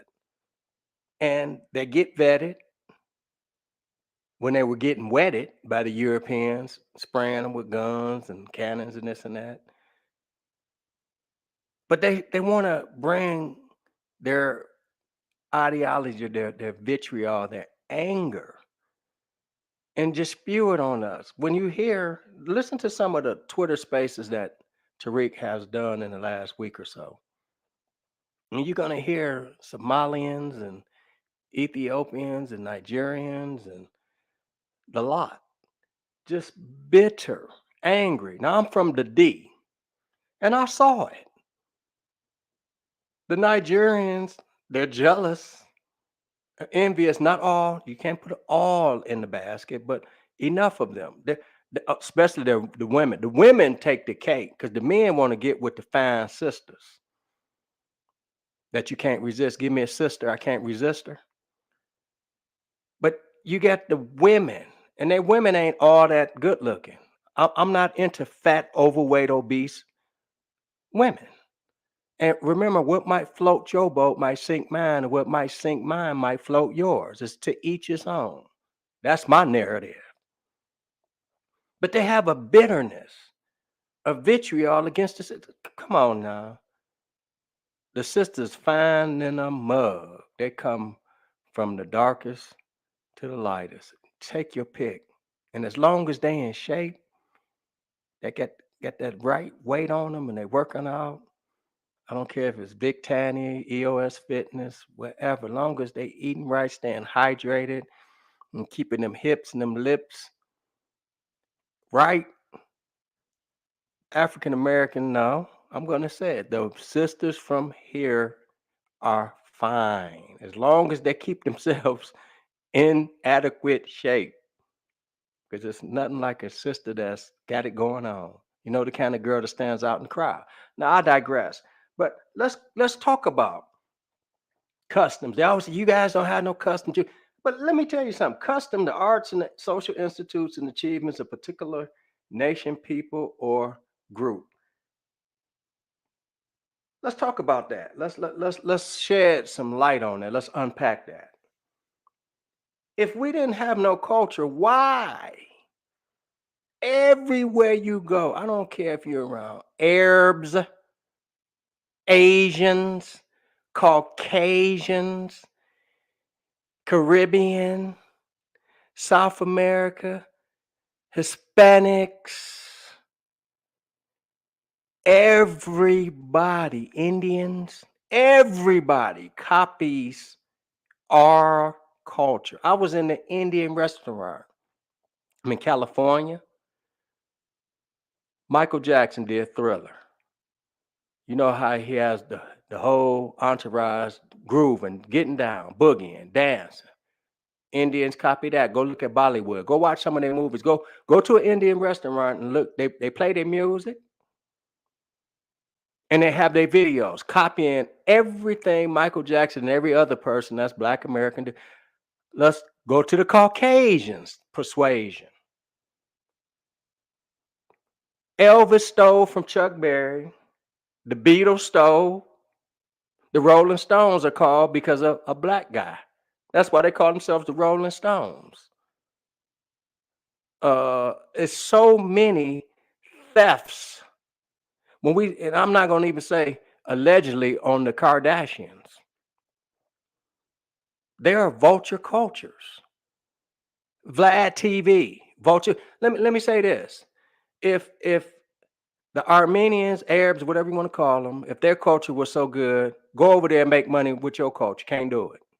Everybody you date has to be a black guy that's desperate, a Kanye West and the likes, who's weak-minded, but to each his own. Vlad TV. Let's do this. Go to Russia, where you're from, your people from, and let's see how interesting stories will be about where you're from and the people. No, everyone on his site, I don't even watch it. I stopped watching a long time ago. I only watched it maybe. I'm counting on two hands. You got 10, maybe 6, 7, 8, 9 times, somewhere around there. Maybe 10. I don't know. But everybody copies our culture. Culture vultures. Ice Cube said it correctly back in 2000, and I believe that was 6. They're culture vultures. Every magazine, they want to be black. The women, they want the women's hips, they want their butts, they want their thighs, they want their lips, they want their high cheekbones, they want their complexions, they want to braid their hair. They call it gaslighting, fishnet. So we have no culture, but everybody copying it. The one year when from Miss Beauty pageant all the way up to Miss Universe, it was all black women. It was 5 or whatever, 6 content. It was all blacks. People want to copy 10 from about 1977, 78. Bo Derek wearing braids. My mother, I remember when I was a kid, my mother and aunts, they was livid about it. Grandma, white women with braids in their hair, they tried to say that no, sister's been doing it, period. Period. Look at Egypt. Those are black people. Napoleon shot off the nose because they recognized him and his troops that these are black people. They don't want, the brother talked about red. Think about this. I was just driving. I said, think about if you had ALL, all people, meaning not everybody, but enough of them against you. Just because of your melanin, because of your hue, your beautiful complexions, array of complexions you come in. Everybody is out. Arabs against you. They enslaved us first. Caucasians hate us. And remember, I don't say all enough. Hispanics don't like us. Asians don't like us. West Indies don't like us. It's so many people against us because we're often imitated but never duplicated. They want to be us, but they don't want to go through what we have to go through. They want to dance like us. It used to be American Bandstand. We watched Soul Train. And those of us from Detroit, we watched The Scene on WGPR Channel 62. What up, though? Detroit in the house. They copy everything that we do. Everything, but we don't have everything. We are copied, often imitated, but never duplicated. Our cadence, our sweetness, they call it swag for the young people. I don't say it. Everything we do, everything. It ain't even no separate. You can drive through different suburban cities and you hear rap music and look in the car. There's young white guys or white girls playing rap music. So what other race of people has went through this except the people from, they call themselves FBA now, Foundational Black Americans? They've taken our jazz, our rap, our slang, our colloquialism, our clothing, our hairstyles, our food, our walk. They have taken everything. Pretty soon, in 15 years, Tupac's going to be white. And Eminem is going to be black. They're going to swap. Because we call it rap. They call it hip hop. We call it rap.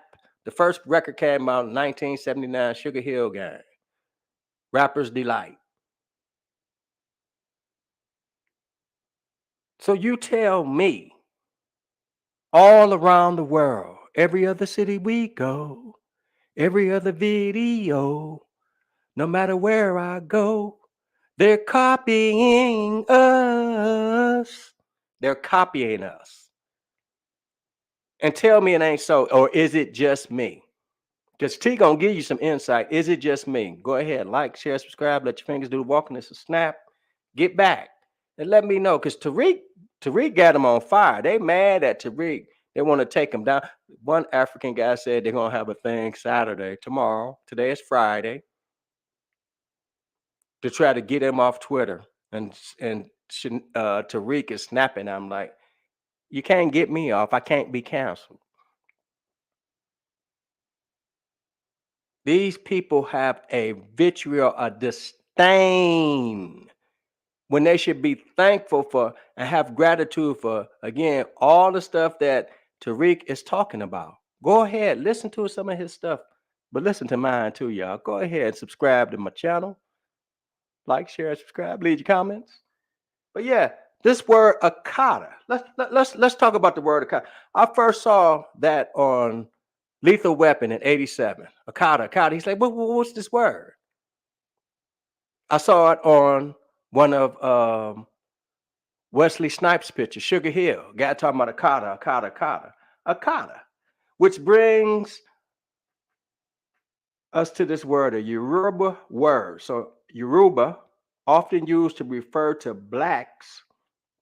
This context of the word Akata applied to black people is inherently derogatory, means wildcat or wild dog. And for a culture that highly prizes order, conformity, and coolness, home-based structure, it's a derogatory term. It's an appendage. It's a pejoratory term, pejorative. And when you think about it, yeah, that's a tricky word to say, pejorative, but it's inflammatory, it's abrasive, it's abusive, it's condescending. Point blank is evil. But they call us Akata. So Tariq has touched the nerve. He's coming back at him, calling him Cheetah P, calling them Joloff, and all the other derogatory terms he's using towards them, and it's touching a nerve with them. They can't handle it. Just like when you touch a nerve with the other people, they can't handle it. And y'all know what I'm talking about. But anyway, I'm going to go ahead and let this one ride, and hopefully you guys enjoy this. But when you get a chance, go ahead and check out Tariq Nasheed's Twitter Spaces, because he's going in on them, and they can't, you know how I say, if you can't stand the heat, get out the kitchen. Don't cash a check, yo. You know what can't cover? Or Beretta, don't do the crime if you can't do the time. But that's my time, y'all. Go ahead again. Like, share, subscribe, and tell me, is it just me? Or is it the other way around when these people are coming over here with all this anger and vitriol that was put into them? And I got to do an addendum. I met a girl in college and she said, you know what, T? She said, you guys are different from what they show in my country. They show you as rapists, murderers, and thugs and this and that. The hate you give, that one stupid picture, they thug, Tupac, Tupac said thug life, baby, baby, Tupac. But anyway, she said that to me. And I said, you know what? The Caucasians and everybody else want to be us. They can't be us. Often imitated but not duplicated. And she says she see it. She see the jealousy. She see it. Yes, she's from another country, speak different languages, but she see it up front and personal. So that let me know the vitriol is real.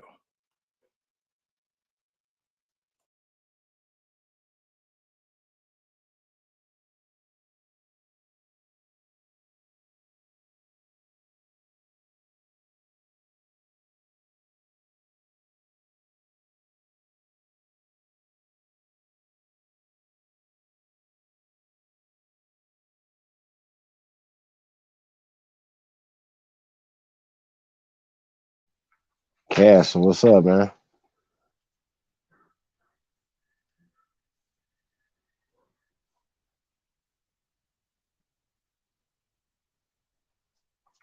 What up, Trim Rep in there? Suzanne Thompson. Free Papu. Slow Burn. A Conversation with Sunset Gift. Yeah, man. See my brother, Mr. Brooklyn, aka Aboriginal King in the building.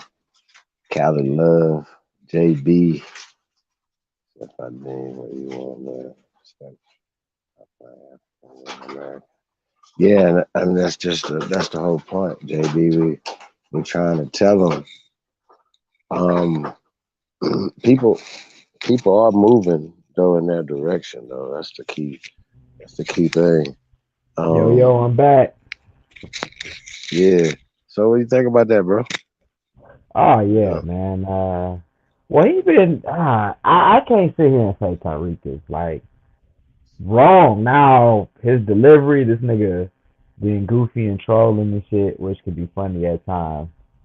Yeah, but I personally, or know somebody personally that have experienced that dealing with other Africans. I know a sister that worked with me. She was married to an African brother, and she went to somebody's wedding with him. One of his family members or friends, and the Yoruba women were shitting on her. They was just fucking doing all type of shit, bumping into her, tapping on her car, and she outnumbered. You know what I'm saying?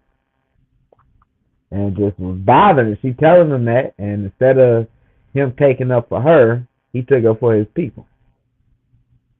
So that was the first thing. You feel me? Now, if that was an African American or Aboriginal or whatever term we want to use, foundational Black American, no matter what, if we dating somebody, she could be Somalian, she could be Ethiopian, whatever. We not gonna let our family go and talk about her and dog her or friends or whatever. We're gonna take her like, hey, this is my woman. You know what I'm saying? I respect. We didn't do that. I dated different African girls. I was dealing with a Nigerian girl for a minute. She didn't grow up over here. Now, one grew up over here. She's like, I ain't never been to Nigeria. I don't know about that. I'm here. This is my people.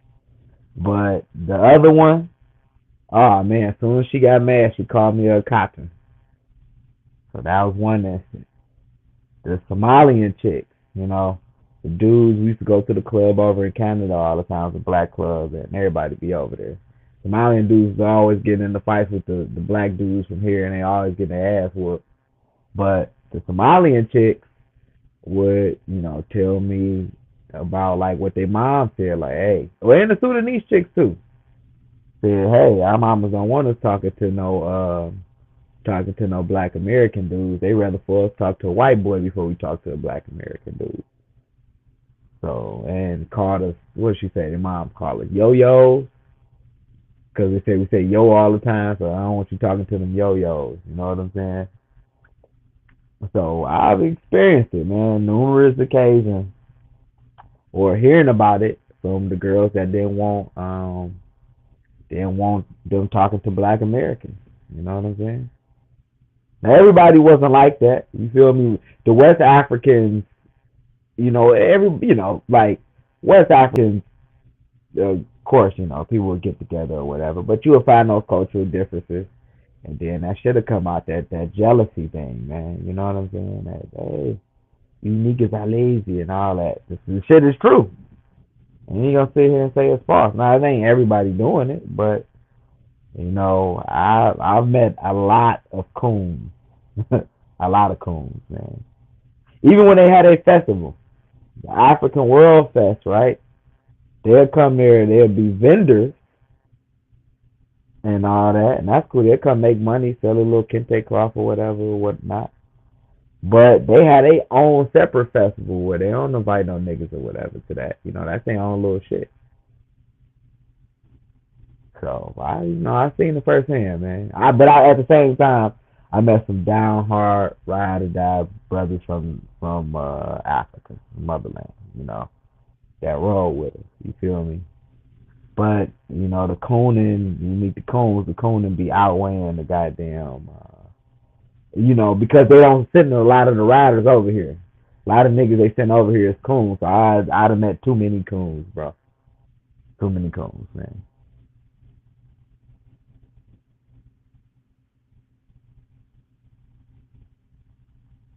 But I say this, in Canada, because it's not a lot of foundational Black Americans over there, the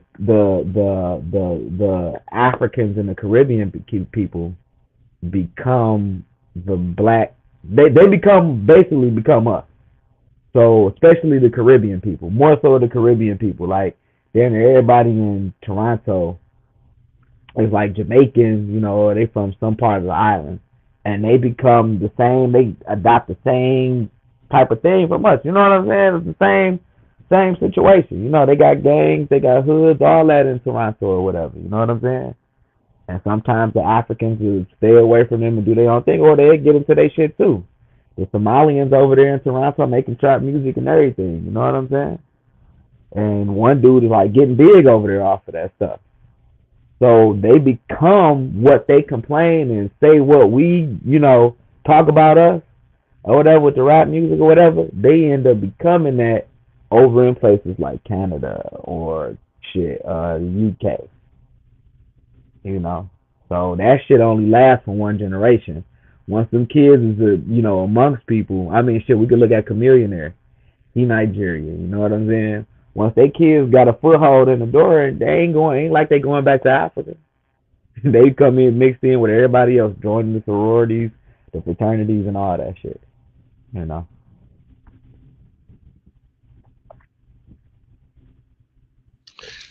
Yeah, that's interesting, man. I asked you earlier about the foundational white American, right? So we understand that people came here. We know they're not indigenous or aborigines to this land, right? And in that process, they created a color caste system, right? Like everybody knows this. Why is it so hard for people not to well, one, after you know something, why are people so attached to words that were given to us, brother? Why are people attached to these words? I mean, we under their system, bro. Like, like this is a white man system that's built for him to thrive and everything. So speaking his language, even going through his scientific theories and different things to get to our theory and stuff like that. Whether y'all like, hey man, fuck that Lucy shit and all that. You feel me? That's still, we still going through a lot, which a lot of it's not his too. You know what I'm saying? But the way he formulated and put that white face on it, we going through a lot of that. So, we kind of got to break off and get into our own mode of studying and everything. You know what I'm saying? Like, yeah. Now, the word Africa was there for Africa. I mean, for not the continent, but we talk about the northern part with Carthage and all that in Tunisia area or whatever.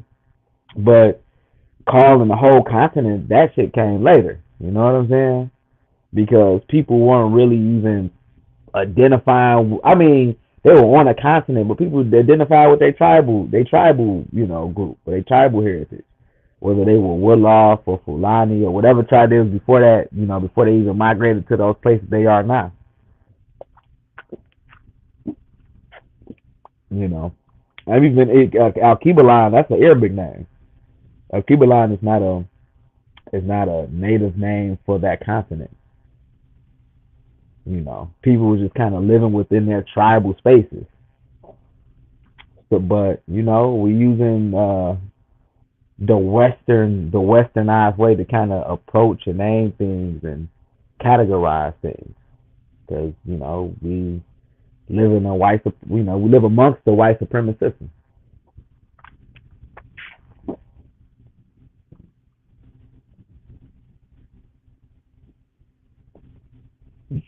Ugh.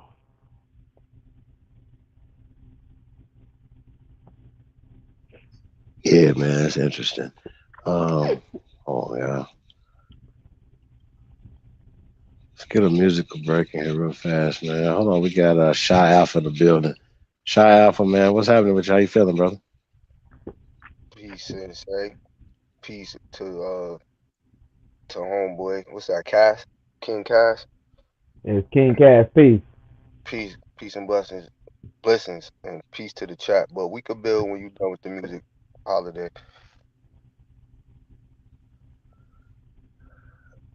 Oh, well, go ahead, because we're gonna take a minute, because I'm looking for this next clip. So far, what you got? I'm gonna answer some questions. You could throw me some questions.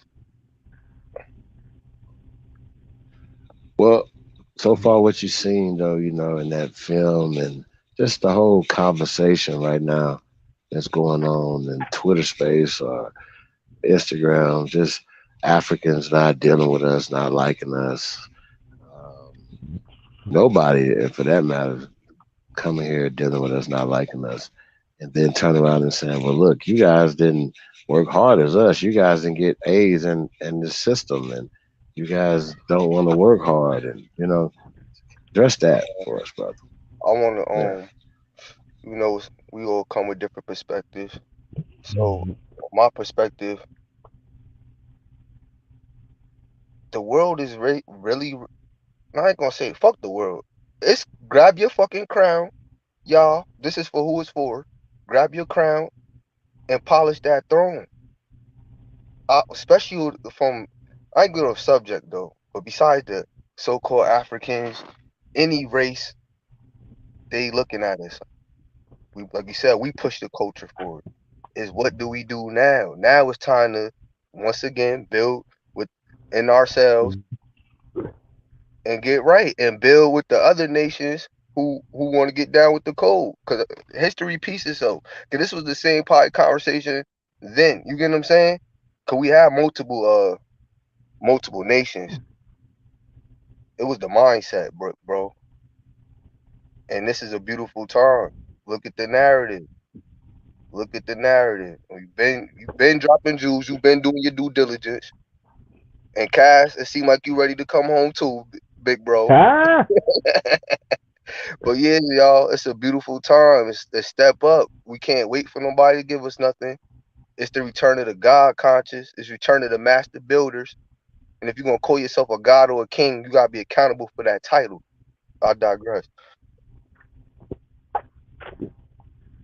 Facts, man. And a lot of that shit, see, that's their parents, bro. Like, the Africans that come over, you see that shit, like, you remember all the movies, man, that was coming out in the 90s and the 80s and shit, they looking, because I done heard Africans like, oh, man, shit, we came over for the American dream, we was watching Bill Cosby and all, that's why I'm not getting a lot of this crazy pushback, because they were showing Bill Cosby like crazy, the Huxtables and all that over there. But then they seen the movies, you know, not to mention, you know, certain type of rap music, but, you know, the movies, you know, they seen shit on Minister Society, Cops, shit that, you know, white Hollywood and the white media purposely put out to them.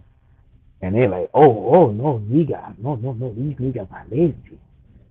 But at the same time, Tupac and all this shit is what they was, you know, listening to when they was having child soldiers running the niggas' houses and shit. You know what I'm saying? Which we wasn't doing no shit like that here.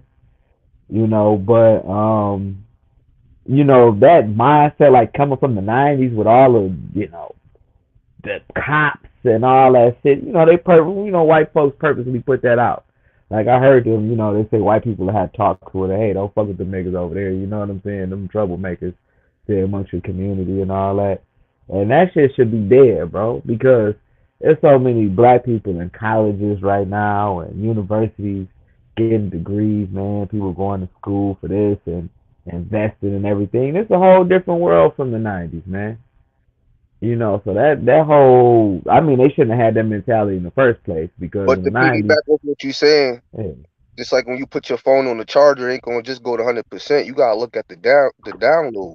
We gotta look at where we at now, and you gotta look between the 90s and in between. Like, so it's once again social engineering at its best. So we gotta find ways to navigate through this and not get banged in the head. Because in no reality, a download I just received from the universe is, who can we really blame the adversary? Because in warfare is all fair. So can we really? It goes back to self. Right. And we amongst the adversaries. So they gotta split that up, man. You know, I had that conversation, man, and sister. Facts. I was dealing with It's the great divide. Drawing the back. Go ahead, big bro. exactly.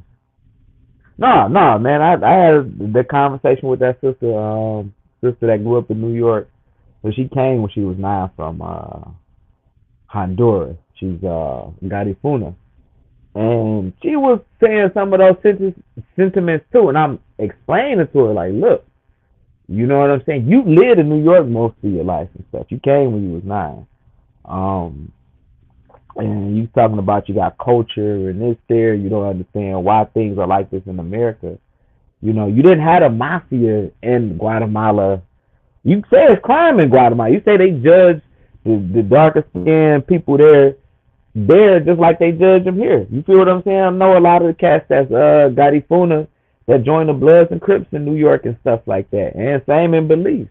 They banging harder People say they banging harder, the Belizeans out in Cali and the Belize than the dudes that's, you know, foundational or whatever, you know, foundational Black Americans or whatever. And I'm explaining to her, like, look, this is learned behavior. You feel what I'm saying? Like, when you constantly at the divide, and you got to go on amongst criminality or whatever, you know, I mean, you get pushed to that. You get pushed to that point. I mean, we seen that shit in, like, watching Malcolm X. We seen the sister becoming a prostitute over time, and Malcolm X going through there looking at that. But you can also go to Brazil. That's why I didn't get her mindset, like, oh, yeah, we got culture or whatever or whatnot. I'm like, look, y'all, when you told me you came up here, you said we was, yeah, y'all were building things, but y'all was building huts and shit like that. You like snakes in my shit every day. They had amongst the Garifuna people, well, in her village down there, they had a large child molestation situation down there. Like, all the girls kept getting molested by the older dudes in their family and shit. She's like, shit was rampant in that motherfucker. You know what I'm saying? So I'm like, y'all got y'all issues. Why are you coming up here judging? And yeah, you speak Spanish, but you grew up in Marcy Projects. You feel what I'm saying? And you know, your people, the Garifuna, got mixed in with the rest of the brothers there. You know, in New York, everybody that's there, you know, Marcy Projects, these cats Jamaican, these cats Belizean, they didn't grow up there. Their family grew up there, but they grew up in the United States. So they doing the same shit. So y'all got to stop projecting and just putting that on us or whatever. You know what I'm saying? Like, the native people of we talking about the United States. You feel what I'm saying? It's like after one generation, it ain't like you going back to motherfucking Jamaica or fucking Honduras or anything like that. You in this motherfucker. So what happens to your culture then? You know? And that's that divide. You know, they pit us against that, because as soon as you go there, or you go to Brazil or whatever, and you go to them favelas and shit like that, and that shit fucking running rampant with fucking crime in that motherfucker, bro. Like, I wouldn't want to be caught at night in no goddamn favela. Shit. I mean, Detroit is one thing, but shit, a favela in fucking Bahia? Man, hell no, bro. Shit, Lagos, Nigeria. I wouldn't want to be fucking walking around that bitch at nighttime.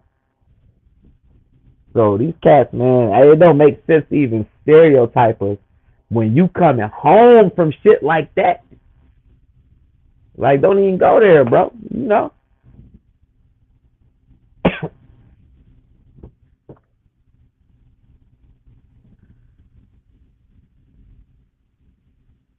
I hear you. I definitely hear you.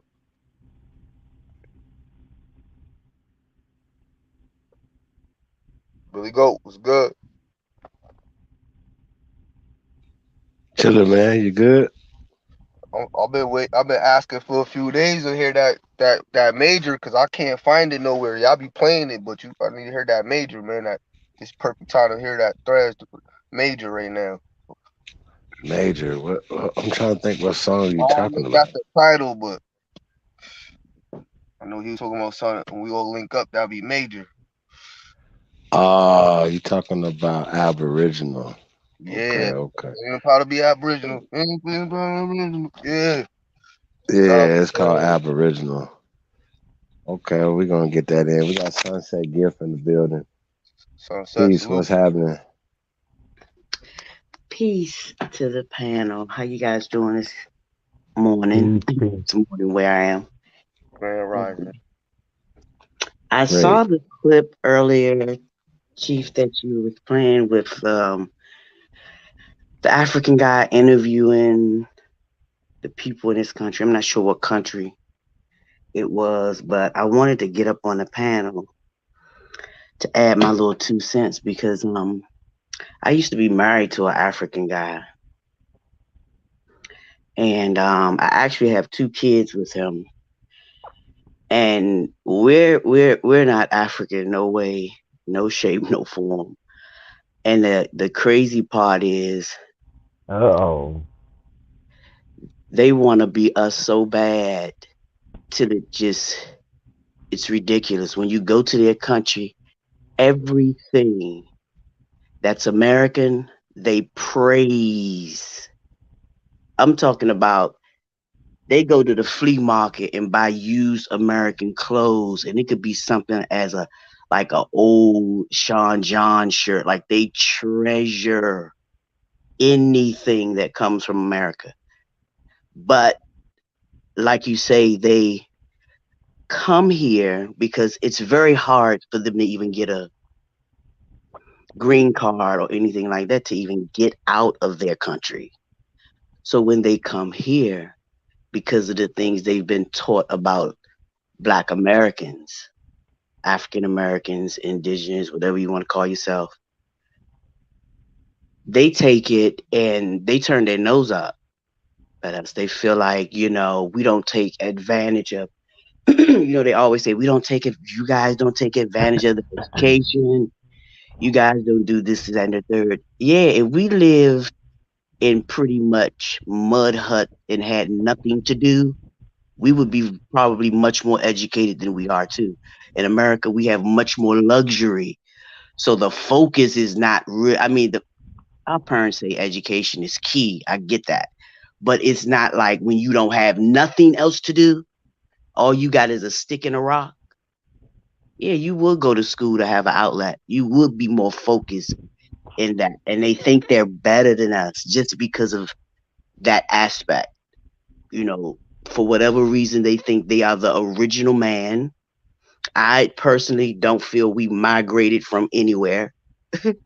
I believe that from the day you can remember, if you think back as far as a child, that's when life began for you. Anything beyond that was history, somebody's story that they told you, whether it be your mother, whether it be your aunt, your father, whoever.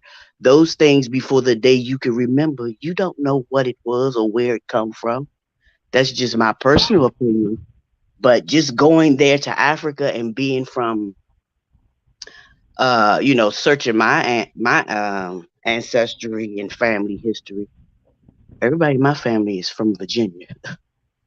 Nobody. My mother says she's never even seen an African until she moved north. So a lot of that stuff they say about African Americans is because they want to be us so bad. Their country is not beautiful like they claim it is. It looks just like you see, not everywhere now. Now you do have some beautiful mansions. You have a beautiful ocean front. Those things are just like here in America. But as far as the everyday like neighborhoods, it's just like you see on TV with them little babies with them big stomachs and the flies. Yeah, they lying. So, I know my ex-husband used to say if they wanted to make someone mad or if they were arguing with a friend or whatever, childhood friend, they would call them a slave because that was like calling somebody, something like a bitch or, something like that. And I'm like, and they look at us like as if we are, everybody in America that's Black is a slave from Africa. They used to tell me, when you going to get an African name? Never, because I'm not African. Oh, no, you're African. No, I'm not. I made it very clear to them. I'm not wearing African garbs. I'm not African. That's not my culture. And they don't like that because they want to be connected to us like they are. They don't want to say they African American until they'll acknowledge it till they get to this country. But when they hear, they want to be like, oh, we're the kings, like as if African people are so much greater than African Americans. I'm like, y'all delusional. Okay. But yeah, they treat you funny. Even the women couldn't stand me. They treated me funny. My ex-husband's family, they more open-minded people. And I think because they're French colonized, so a lot of them, interact. They go to Europe and places like that. So they, interact a lot more with other race. I'm not sure about other countries because that's the only place I went to. But for the most part, They want to be us. When I hear Africans talk like that, it makes me mad. It makes me want to almost smack them. Because y'all niggas is dirt. Not saying not putting them down or nothing like that, but y'all don't have nothing. Our slums in America is luxury to them. I'm talking about luxury. It's like a 4-star. Believe me. It's dirt everywhere. I have not been into one of those countries where it's, where there's a lot of, some countries are more greenery than it is, dirt or what have you. But yeah, I look at them and be like, child, they be like, my country is beautiful. No, it's not. It's not. It really isn't. And they all want to come to America. That is their dream. To come here, to make money, and take it back to their country. That's what they do. They are not here to support black people. They are not here to come and go up against the government and say, oh, we all won. They only say that until that green card is in their hands. And that's not some of them. That is all of them. That's their mentality. That's all I wanted to say, and I yield the mic.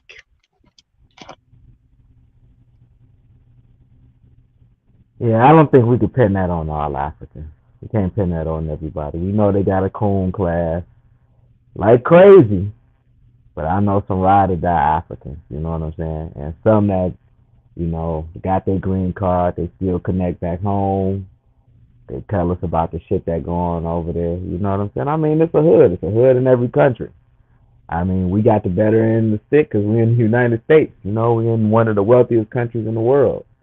You feel what I'm saying? But, that don't negate that our bloodline comes from this place. But at the same time, the cooning is on the all-time high. And culturally, I'm an American. Like, I grew up here.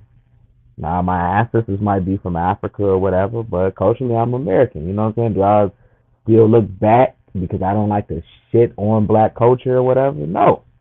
You feel me? It's enough white supremacists in the world doing that shit. It's enough Asians going over there shitting on the Africans. It's enough Asians coming into the black community here opening up shitting on us. You know what I'm saying? That's the thing. Black people got to get it together worldwide, period.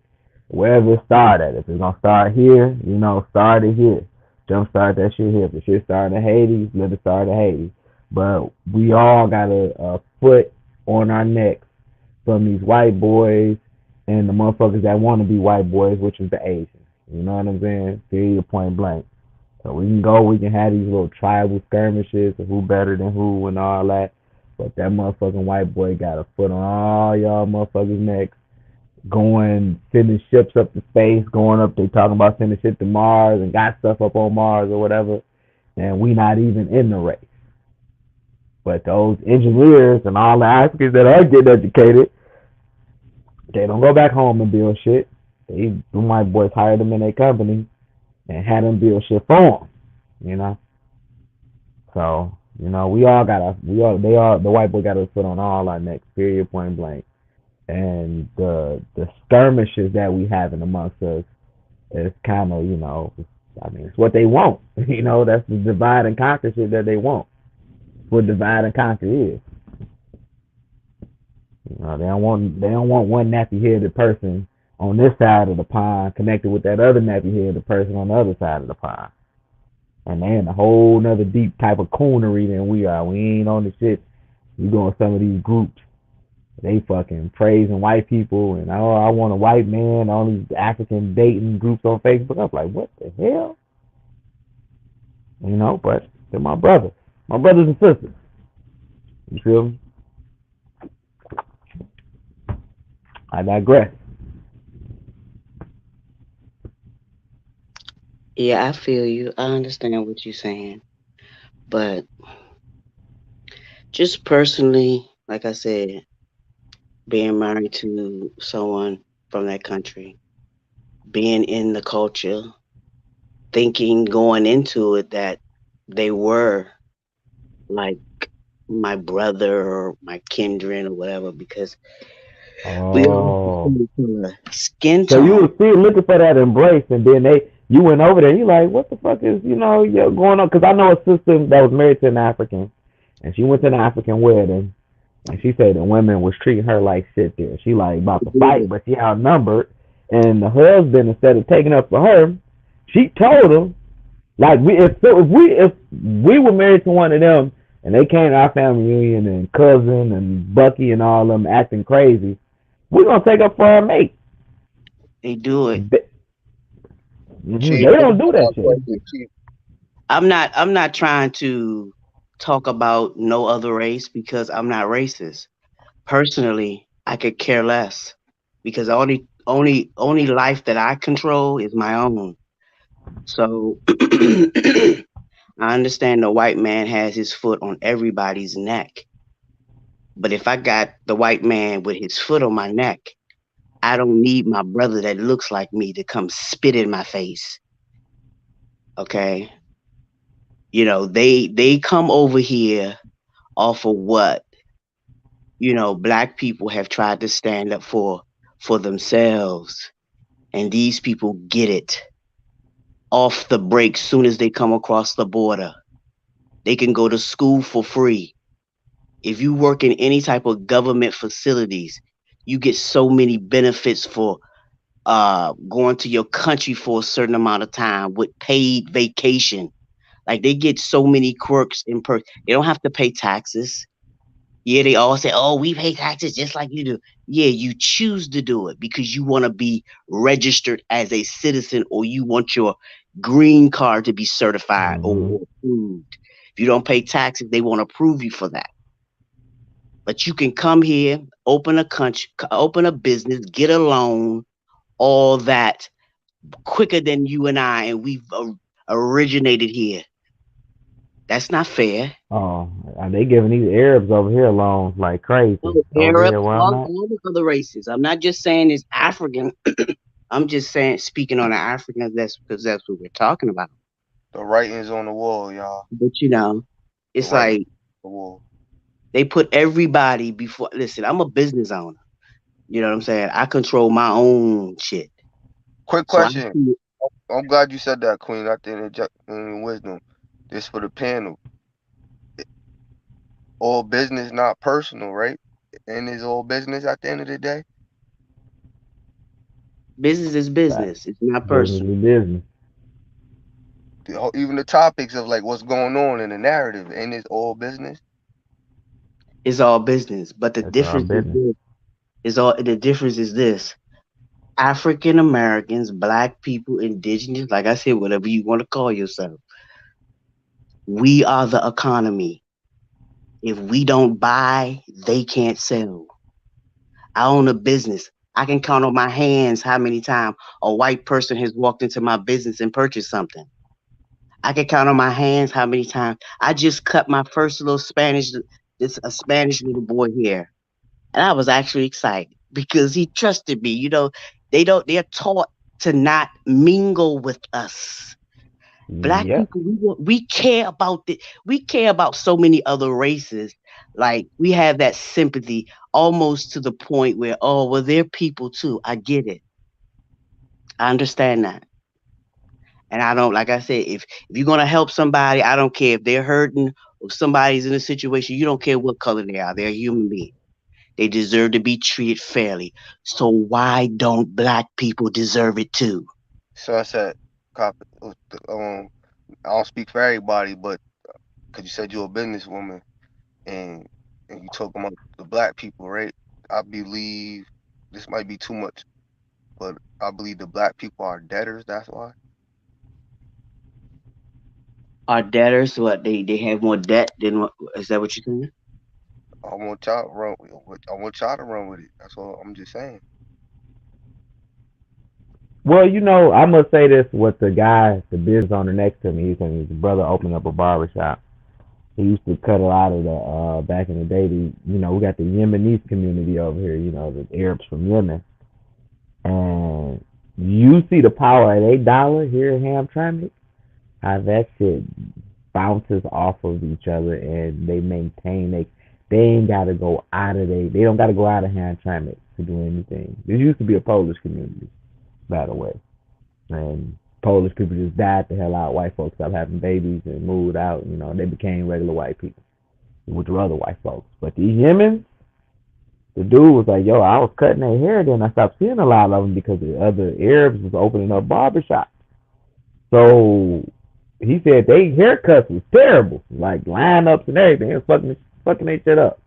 But one of the Yemeni boys came back and he was like, yo, I ain't seen you in a minute. He's like, yeah, I'm trying to get cut for a wedding, man. I'm about to get married to this girl, boom, boom, boom, boom, boom. He said, well, what happened? Why you stop coming to me? He's like, my people, once they open up the shops, my people told me to go to our people. They ain't want us going to nobody else, so we had to do it with each other. You know what I'm saying?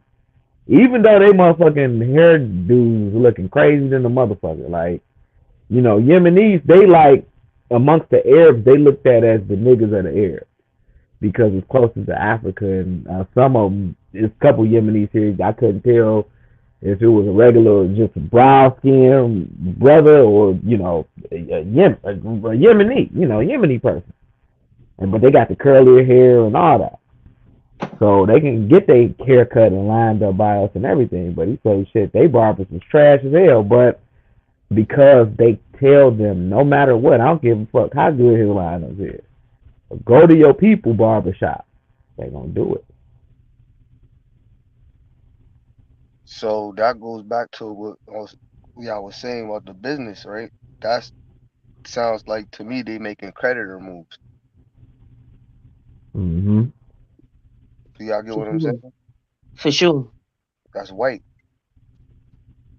So that when you say our people are the so-called black people, so black people need to Black people are come to uneducated. the Aboriginal side, which is creditors. You know what I'm saying?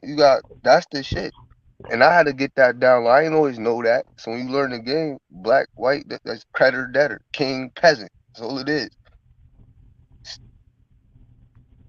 I think it's a little bit different than that, but I understand where you're coming from. But I think what it is, black people don't realize how powerful their money is, how powerful their dollar is. Our dollars stay in our community for 6 minutes. Facts. I learned that 6 years ago from a so-called Jew friend. Right. He said, And a Caucasian or he any said, we other call race. y'all lick your money. That's the first time I ever heard that. He said, we call y'all lick your money. I said, wow. Yeah, we spend our money because we don't own nothing. And what is that? That's a debtor mentality. But yeah, you gotta understand though, Predator moves. if you don't know until you know. Facts. You do better when you know better. It's not until for real, it's not until this pandemic I've seen black people open as many businesses that I've seen in my lifetime, and I'm about to be 50. I've been an entrepreneur all of my life. I've never worked for no one. So I've always wondered, like, what do black people don't understand? If you want to get, like, I get the people, that want to come together and claim their stock, and saying, this is who I am, this is what I am.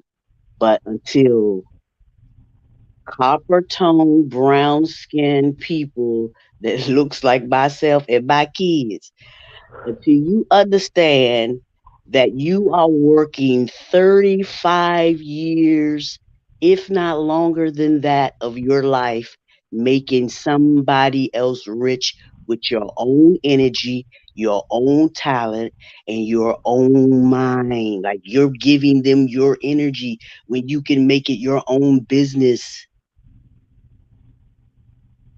We don't look at it like that.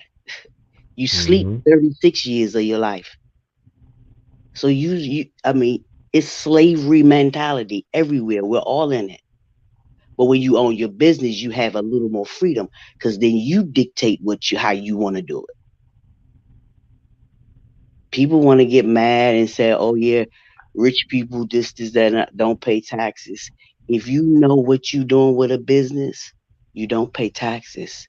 It's a mentality that we've been taught that is wrong. You don't know, you won't do better till you know better. You have to be educated on business. Like I started my business, I didn't know nothing. And I did a lot wrong. And now I'm trying, you know, Sound like me right now. trying to straighten it out because I'm at the point that I can do it and I can really launch forward in what I'm trying to do. But the crazy part is I ain't really got too many black people around me that I can say, look here, link up with me, let's do this. You may not get no money right now, but this is what, we can put a contract and make it happen. Black people won't come together like that because we don't have that mentality. We don't build. I think we getting there. We getting there. But the it's main different thing you want from to do, is if you have children, be your children's financial umbrella. Make sure your children open businesses. I don't care if it's people sell everything, okay? People sell used underwear online and get paid, okay? So everybody has something in them that they could create a business with. Open a business. It gives you freedom. We all trapped here. We don't know how we got here. We don't know how we gonna leave. But while you here, at least don't let the white man have his foot, always cross your neck. Breathe a little bit. Owning your own business is the only way. Not saying that working for somebody is the worst. I'm not saying that. I just don't know that part because I've never really done it. I just can't see somebody telling me what time to work and how much money I can make in a year. When it's my time, it's my energy. Like if I'm not making the money for myself, what I look like making $40,000, $50,000, even $100,000 a year, and you're making millions. Like really? You think I'm gonna teach my kids that system? Never. Man, these Arabs over here making money and they ain't going out of their community. And let me tell you something. And don't everybody is making money all over the world. From the internet, people are learning to do the internet has opened up a gateway for people that you can pretty much sell anything. I mean, that's just my little take on it. But I got questions for the panel. Hold up, Chief. I know you ain't sleep. You up, Chief? King all nighter? Chief out like a lamp. Yep. No. I'm still. Yeah, I can hear. All right. Where do y'all see the greatest nation on the earth in the next 5 years or going forward? That's interesting. Cause you had shit like Corona and shit, coronavirus jump off. That shit threw everybody for a fucking loop. I don't know. It makes me nervous a little bit because I just look at people. Like I said, I know coronavirus. Or whatever it is that they call it. People are catching something and dying. Right. Plus inflation right now. Inflation. Everything. Like, it sparked off a domino effect. Like, nobody was expecting this shit. I had my whole 2020 planned out. Yeah, who would have thought this? Whoever would have thought this? Muzzled? We will be muzzled, really? We can't breathe natural air. Right. This is crazy. Like, we out here muzzled. I got a question, right? Sis, you say you were married to one. Not to get too much into the thing, but was it a cultural thing that it didn't work? Like a cultural difference? Well, I think I was just going through a phase in my life where I didn't know myself. So just meeting him, it was different. It was more like I could learn something different, and then two, I was thinking in my mind that he black, I'm black, like how different could it be? But it's a huge difference. You have to be very open minded um to a lot of things because American culture, it's slightly different. It's slightly different. But for me and my husband, you know, he was he was a cheater. Hey, people be like, "Oh, I'm gonna get an African man because y'all niggas over here cheat." I'm like, them niggas be cheating. Oh man, they cheat terrible. I think it was child. Yeah, it was So terrible. Queen, it was straight, genuine, or was was a business involved, as far as to put him like a fixed marriage? Nah, it was straight genuine for me. I can only speak for myself. Yeah, it's always business, bro. Keep that in But I mind. think for him, it was more so for him to really situate himself here in America and get his green card. I mean, I don't think, Oh, he didn't so care. so that's where I was going. This is where I was going with this, right? Now, not only that, he is children now, right? Who are American because their mother's American, correct? Yep. Now that benefits him, obviously got a green card, this and the third. How, and obviously we've talked earlier how it benefits immigrants in general here in America by coming here, making money, and then sending money back to their home country. How it empowers them in their country, right? Yep. Simple. It's not hard. It's rocket science, whatever, right? And having dual citizenship, right? Getting this green card or becoming a citizen, right? Helps them financially, right? So I just think that it has to be a way for us to, for your babies, for everybody else to benefit having a dual. Are they dual citizens? That's what I'm trying to get done for them now. Mm, I Where's was he yeah, from? man. Senegal? Yeah. Senegal. Yeah, I know a lot of Senegalese brothers. They're getting married to sisters or whatever. You know what I'm saying? Right. More so the Nigerian, Cool people, bro. but see, it's different. Like I dated women that came from the continent. You know what I'm saying? Just over here fresh. But I also dated women like it was a girl. I wouldn't have known she was Nigerian if she ain't tell me. And I was dating her, but she was born. She was born here. She's like, shit, I don't know shit about Nigeria. She's Americanized. She's cut. She's in the culture and everything. So only thing was Nigerian was her mom's or whatever. And her mom's was her mom's was oblivious at them. I don't know how she didn't think he was dating or whatever. But she didn't know shit about Nigeria. So, you get second and third generation, and that's the thing, where these a lot of the Africans will come over, oh, I'm better than you, nigga, whatever. But after you had kids that second and third generation over here, they claim they from Africa, but they don't know shit about Africa. Y'all stop teaching them the language, all that, and they get and they become one amongst, unless they raised out in the suburb as a coon, and raised with white people, they get accustomed to our culture and they become immersed in the culture. Period. Yeah, Point blank. my kids, they know their dad's African and they tell people they're African because I know their dad is African. So I tell, I don't hide that from them. Don't be proud of who you are.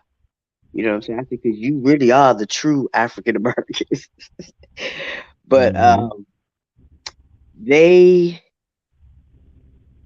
my kids, they want to know the culture because they know, their dad is from there. But their dad, he's ashamed of them because they're American, because they have hair, they have the dreads, they got tattoos, like all that is against his culture.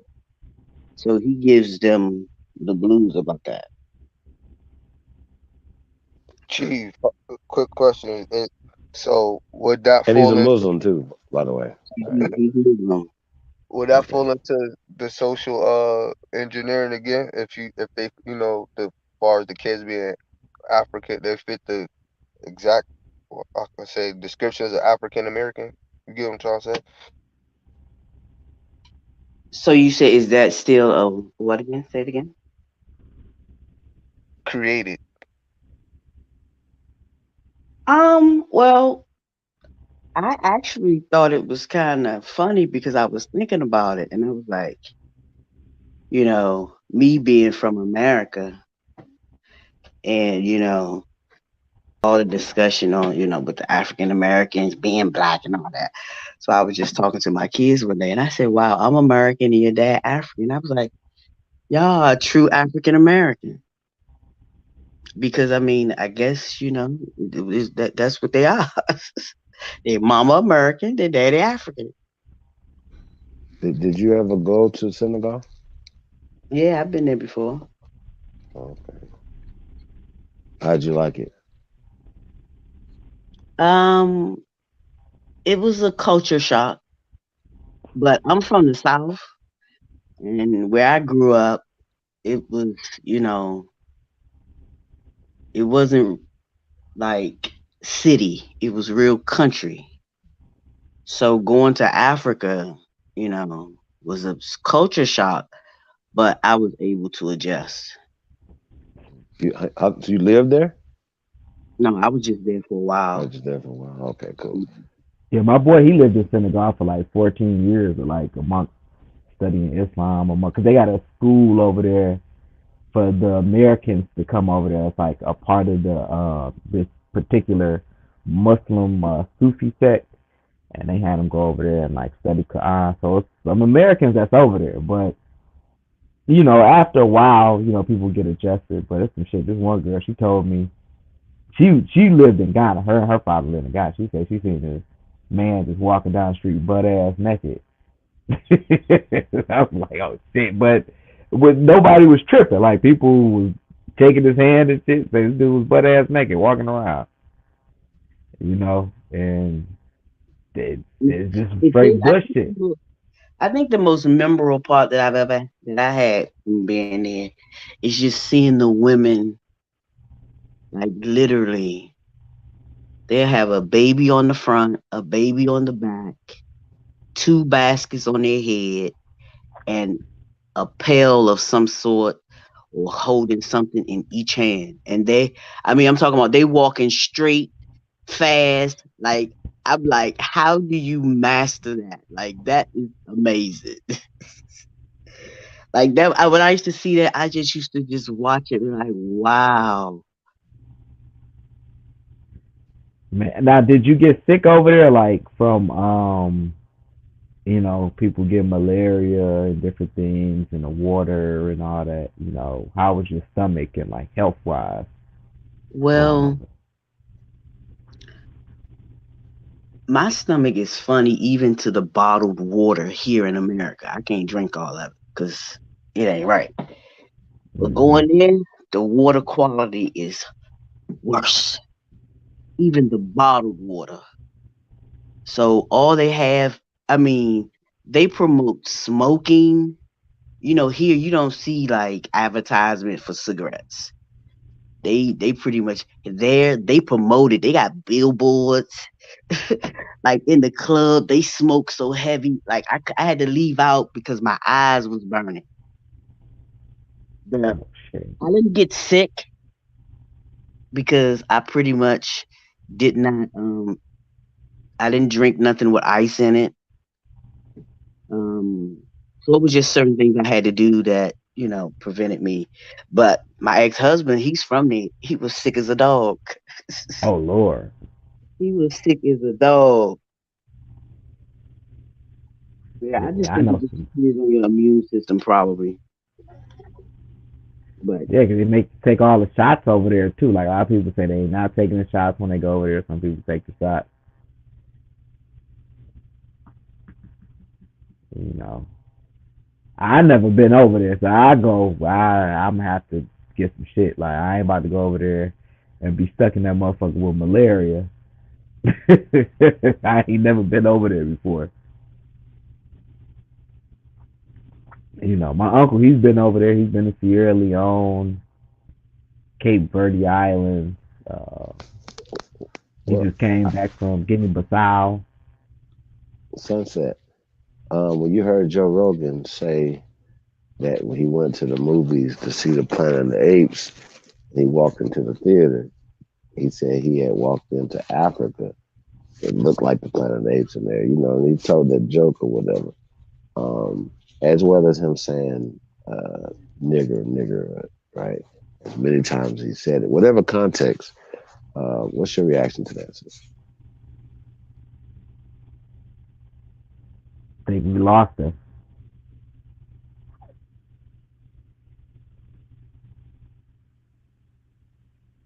Come back on, Sunset. Joe Rogan. Well, Shy, that's a question for you. What's your reaction to that? Mm, same old narrative. If it wasn't him, it would have been another one that looked like him. Because it'll happen. It will happen with another celebrity. Happens every 10 years. But it's if you want to subscribe to it, if you want to download that app. But once again, knowing where we at in this day and age, we do gotta address that shit. Excuse my French. Yeah, but he done had suspected white supremacists on there, man, talking about black people are prone to violence more because of this gene, and Alex Jones talking about cranial size and shit like that. So he let the motherfuckers get away with that shit, and he just sat there and listened and all that. You know, you So gonna have so them so motherfuckers. to a channel like this or a group that's on it, address that shit. We tag them like we did in this build. His team could reach out and we could, but they don't want to do that because once again we'll be taking their business while they're capitalizing on the ignorance. And but I digress. But check this out. Check this out, Chief. Like, I think it's important. Like, listen to these white boys. You know what I'm saying? Me, I never want to miss other information I need to hear. So when he had these CIA agents on there, and when they talking about shit they was doing with certain space programs, the shit they was testing with the DMTs and all that, I want to hear that shit because I need to know what the fuck they doing. You know what I'm saying? And I can't be totally closed off to everything. I'm like, look, I gotta know what my enemy doing. Period, point blank. So it be some, man. Joe Rogan have some hella info on that motherfucker, and it's crazy because a lot of the black people will come. Now he had one guy talking about he had a show with a brother talking about the Aboriginal, who's Aboriginal. He had one guy with locks.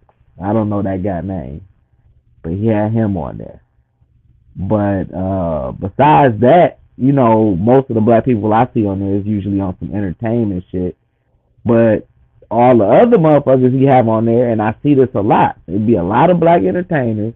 They're talking about comedy and all that shit. Yeah, okay, cool. But he had these other motherfuckers on there, these CIA agents, Bobler, I think it was Bob Lazier, he's talking about this, working on shit, with alien technology and all that stuff. So, you got to remember, this technology is advanced as shit. Technology we ain't seen, bro. And they drop this shit on a lot of shows like this, like Joe Rogan and because that's their people. So we got to keep our eyes and ears open on it. Like, if we gonna talk about, oh yeah, we this, we that, we this black person, we gotta know what the fuck they doing because they sure gonna study us. I digress.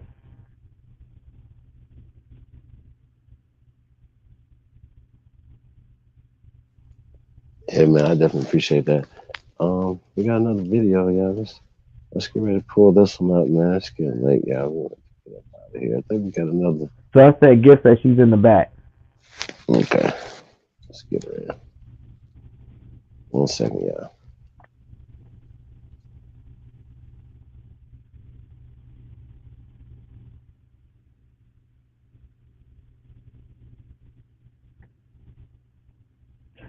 tap out too, man. I'm about to tap out, get this rest, man. But I'm gonna, have a listening stuff and have to speak around, man. So peace to the panel, man.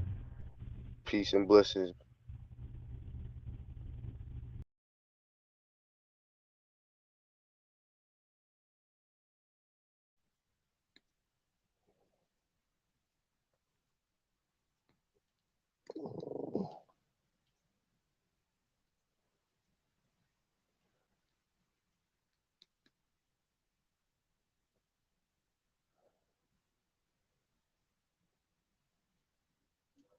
So I'm shy. Oh man, you got the floor. For a second. Can you say that again? I can't hear you. Yeah, you got the floor for a second, man.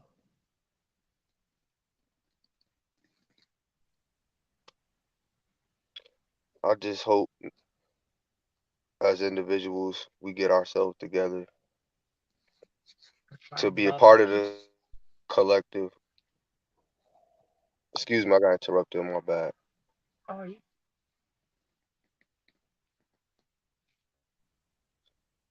But yeah,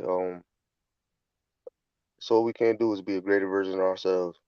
People could update their cell phones every day, but they can't update themselves. It's just crazy. And everybody wake up at their own time. And who it for is always gonna be there. So the ones who's gonna move forward and go forward, let's keep moving forward. But back to one more thing to drop on the master builder type of tip is the foundation gotta be official. Can't be faulty.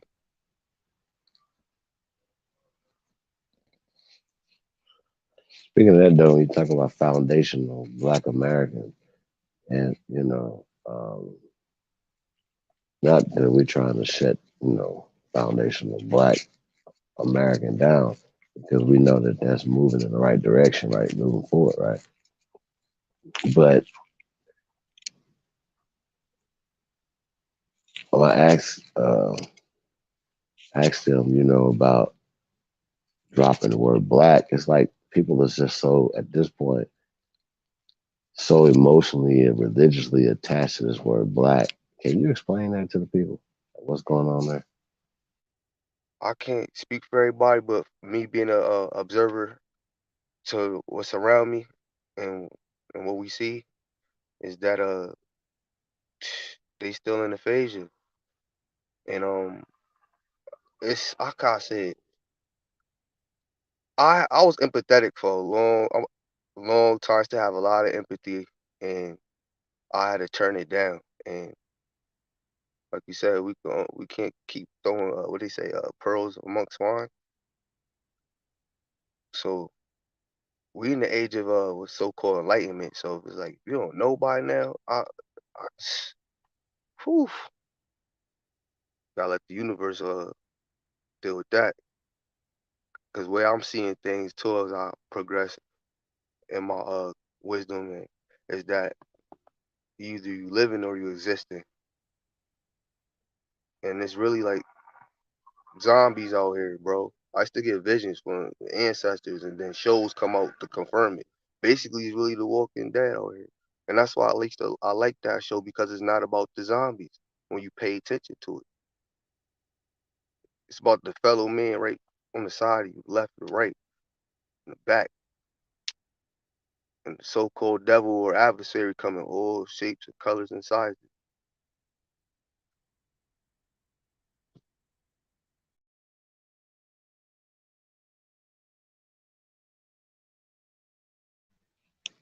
Yeah, I'm trying to see. We lost our engineer, Chief, bless me with that song. I need to hear that shit right now. Shit been on my spirit, man. yeah. Hold on one second.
Peace to the chat. Peace and blessings. Hit the like button.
Yeah, man, that's back in here. Yeah, we're gonna get ready to close this thing out, man. We're gonna get this 3000 here, Aboriginal, man, and we will see you guys. Oh, I think we got a premiere going on right now, man. Fire information. And we'll catch you guys tomorrow, man, a little earlier, man. I want to say peace to everybody. Shot Alpha, you got something else you want to say before you get up out of here? I appreciate you, Chief. I appreciate you, chat. We're gonna move forward and we'll build again. That's what's up. I see my boy DJ ZPE in the building. Make sure I get everybody. I think I did though. And I'm so proud to be an Aborigine. Ain't it? It's a great time in world history, man, to be American Aborigine, man. So I want to say shout out to all the American Aborigines, man. Everybody that hold us down, man. Like, share, subscribe, man. Hey, we definitely appreciate everybody that anonymously, as well as, hold us down. So shout out to all the only builders out there. Not a builder, man. He's slipping. Only builders 2022 at gmail.com. We're probably gonna have a pop up tomorrow. Membership only, man. We got some stuff to drop, man. So definitely appreciate everybody, man. So be looking out for those emails or just a notification. I'm gonna be sending out notifications just to let everybody know. What else we got going on, man? Man, so much, man, y'all. So yeah, man, we just gonna get right into it. So just appreciate everybody, man.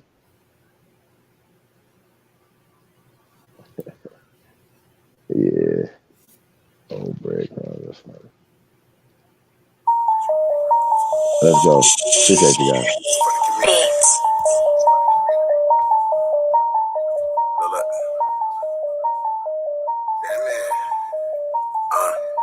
A lot of y'all pseudoscientists, you be fraud as hell. Your granddaddy did it, then you did it, you get rot in there. I don't know who with me or against me, it be hard to tell. Chaos energy, I'm heated, it get hot as hell. Man, it feel good to be Aboriginal. Man, it feel good to be Aboriginal. Man, it feel good to be Aboriginal. Man, it feel good to be Aboriginal. Man, it feel good to be Aboriginal. Man, it feel good to be Aboriginal. Man, it feel good to be Aboriginal. Everybody drive up, had to be major. Yeah, I got my melanin. Guilty without no evidence. All natural, you know me. Jury, it's on me. Swagger, you mad. Michael Jackson, but I'm better. Fuck all lives matter. All my teachers, all not either. Powers, I ain't got all mine either. I don't need a preacher, I just go within. We don't need a leader, no, we gonna win. I see apples with the win again. Tell a friend, we going in. All kids still ain't kin. Y'all heard the tribunal? They sweat us dead like fearless. Winning record like 2-0. Fly a lot like UFO. Joe Biden, you a hoe. You a hoe and you not original. We ain't going nowhere, you pitiful. We keep coming right back, residual. We over here lit. You know fuck about who you with. We just correcting our status and shit. What do you know about your citizenship? What do you know about your status and shit? I hate suffixes like shit. Whole system ain't shit. Do something about this shit. You ain't gotta say it something like a king. This is what I seen when I had a dream. Should've had a scene, do the right thing. Carbon based thing, let freedom. I don't want 48 cause I got 40 haters. Saving myself, I don't need no savior. Say what you want, just save it for later. I don't wanna save, I'm no lifesaver. I don't even know you stranger, danger. If you gon' smoke, I'm no park ranger. Not the online type, do me that favor. Everybody tribe up, had to be major. League G, don't play with me, I don't got patience. I need some gases that only see agents. Beta is your fragrance, I come from the ancients. All this division is lame shit. I was telling my League G the same shit. Get you something to play with. Real Indians ain't it.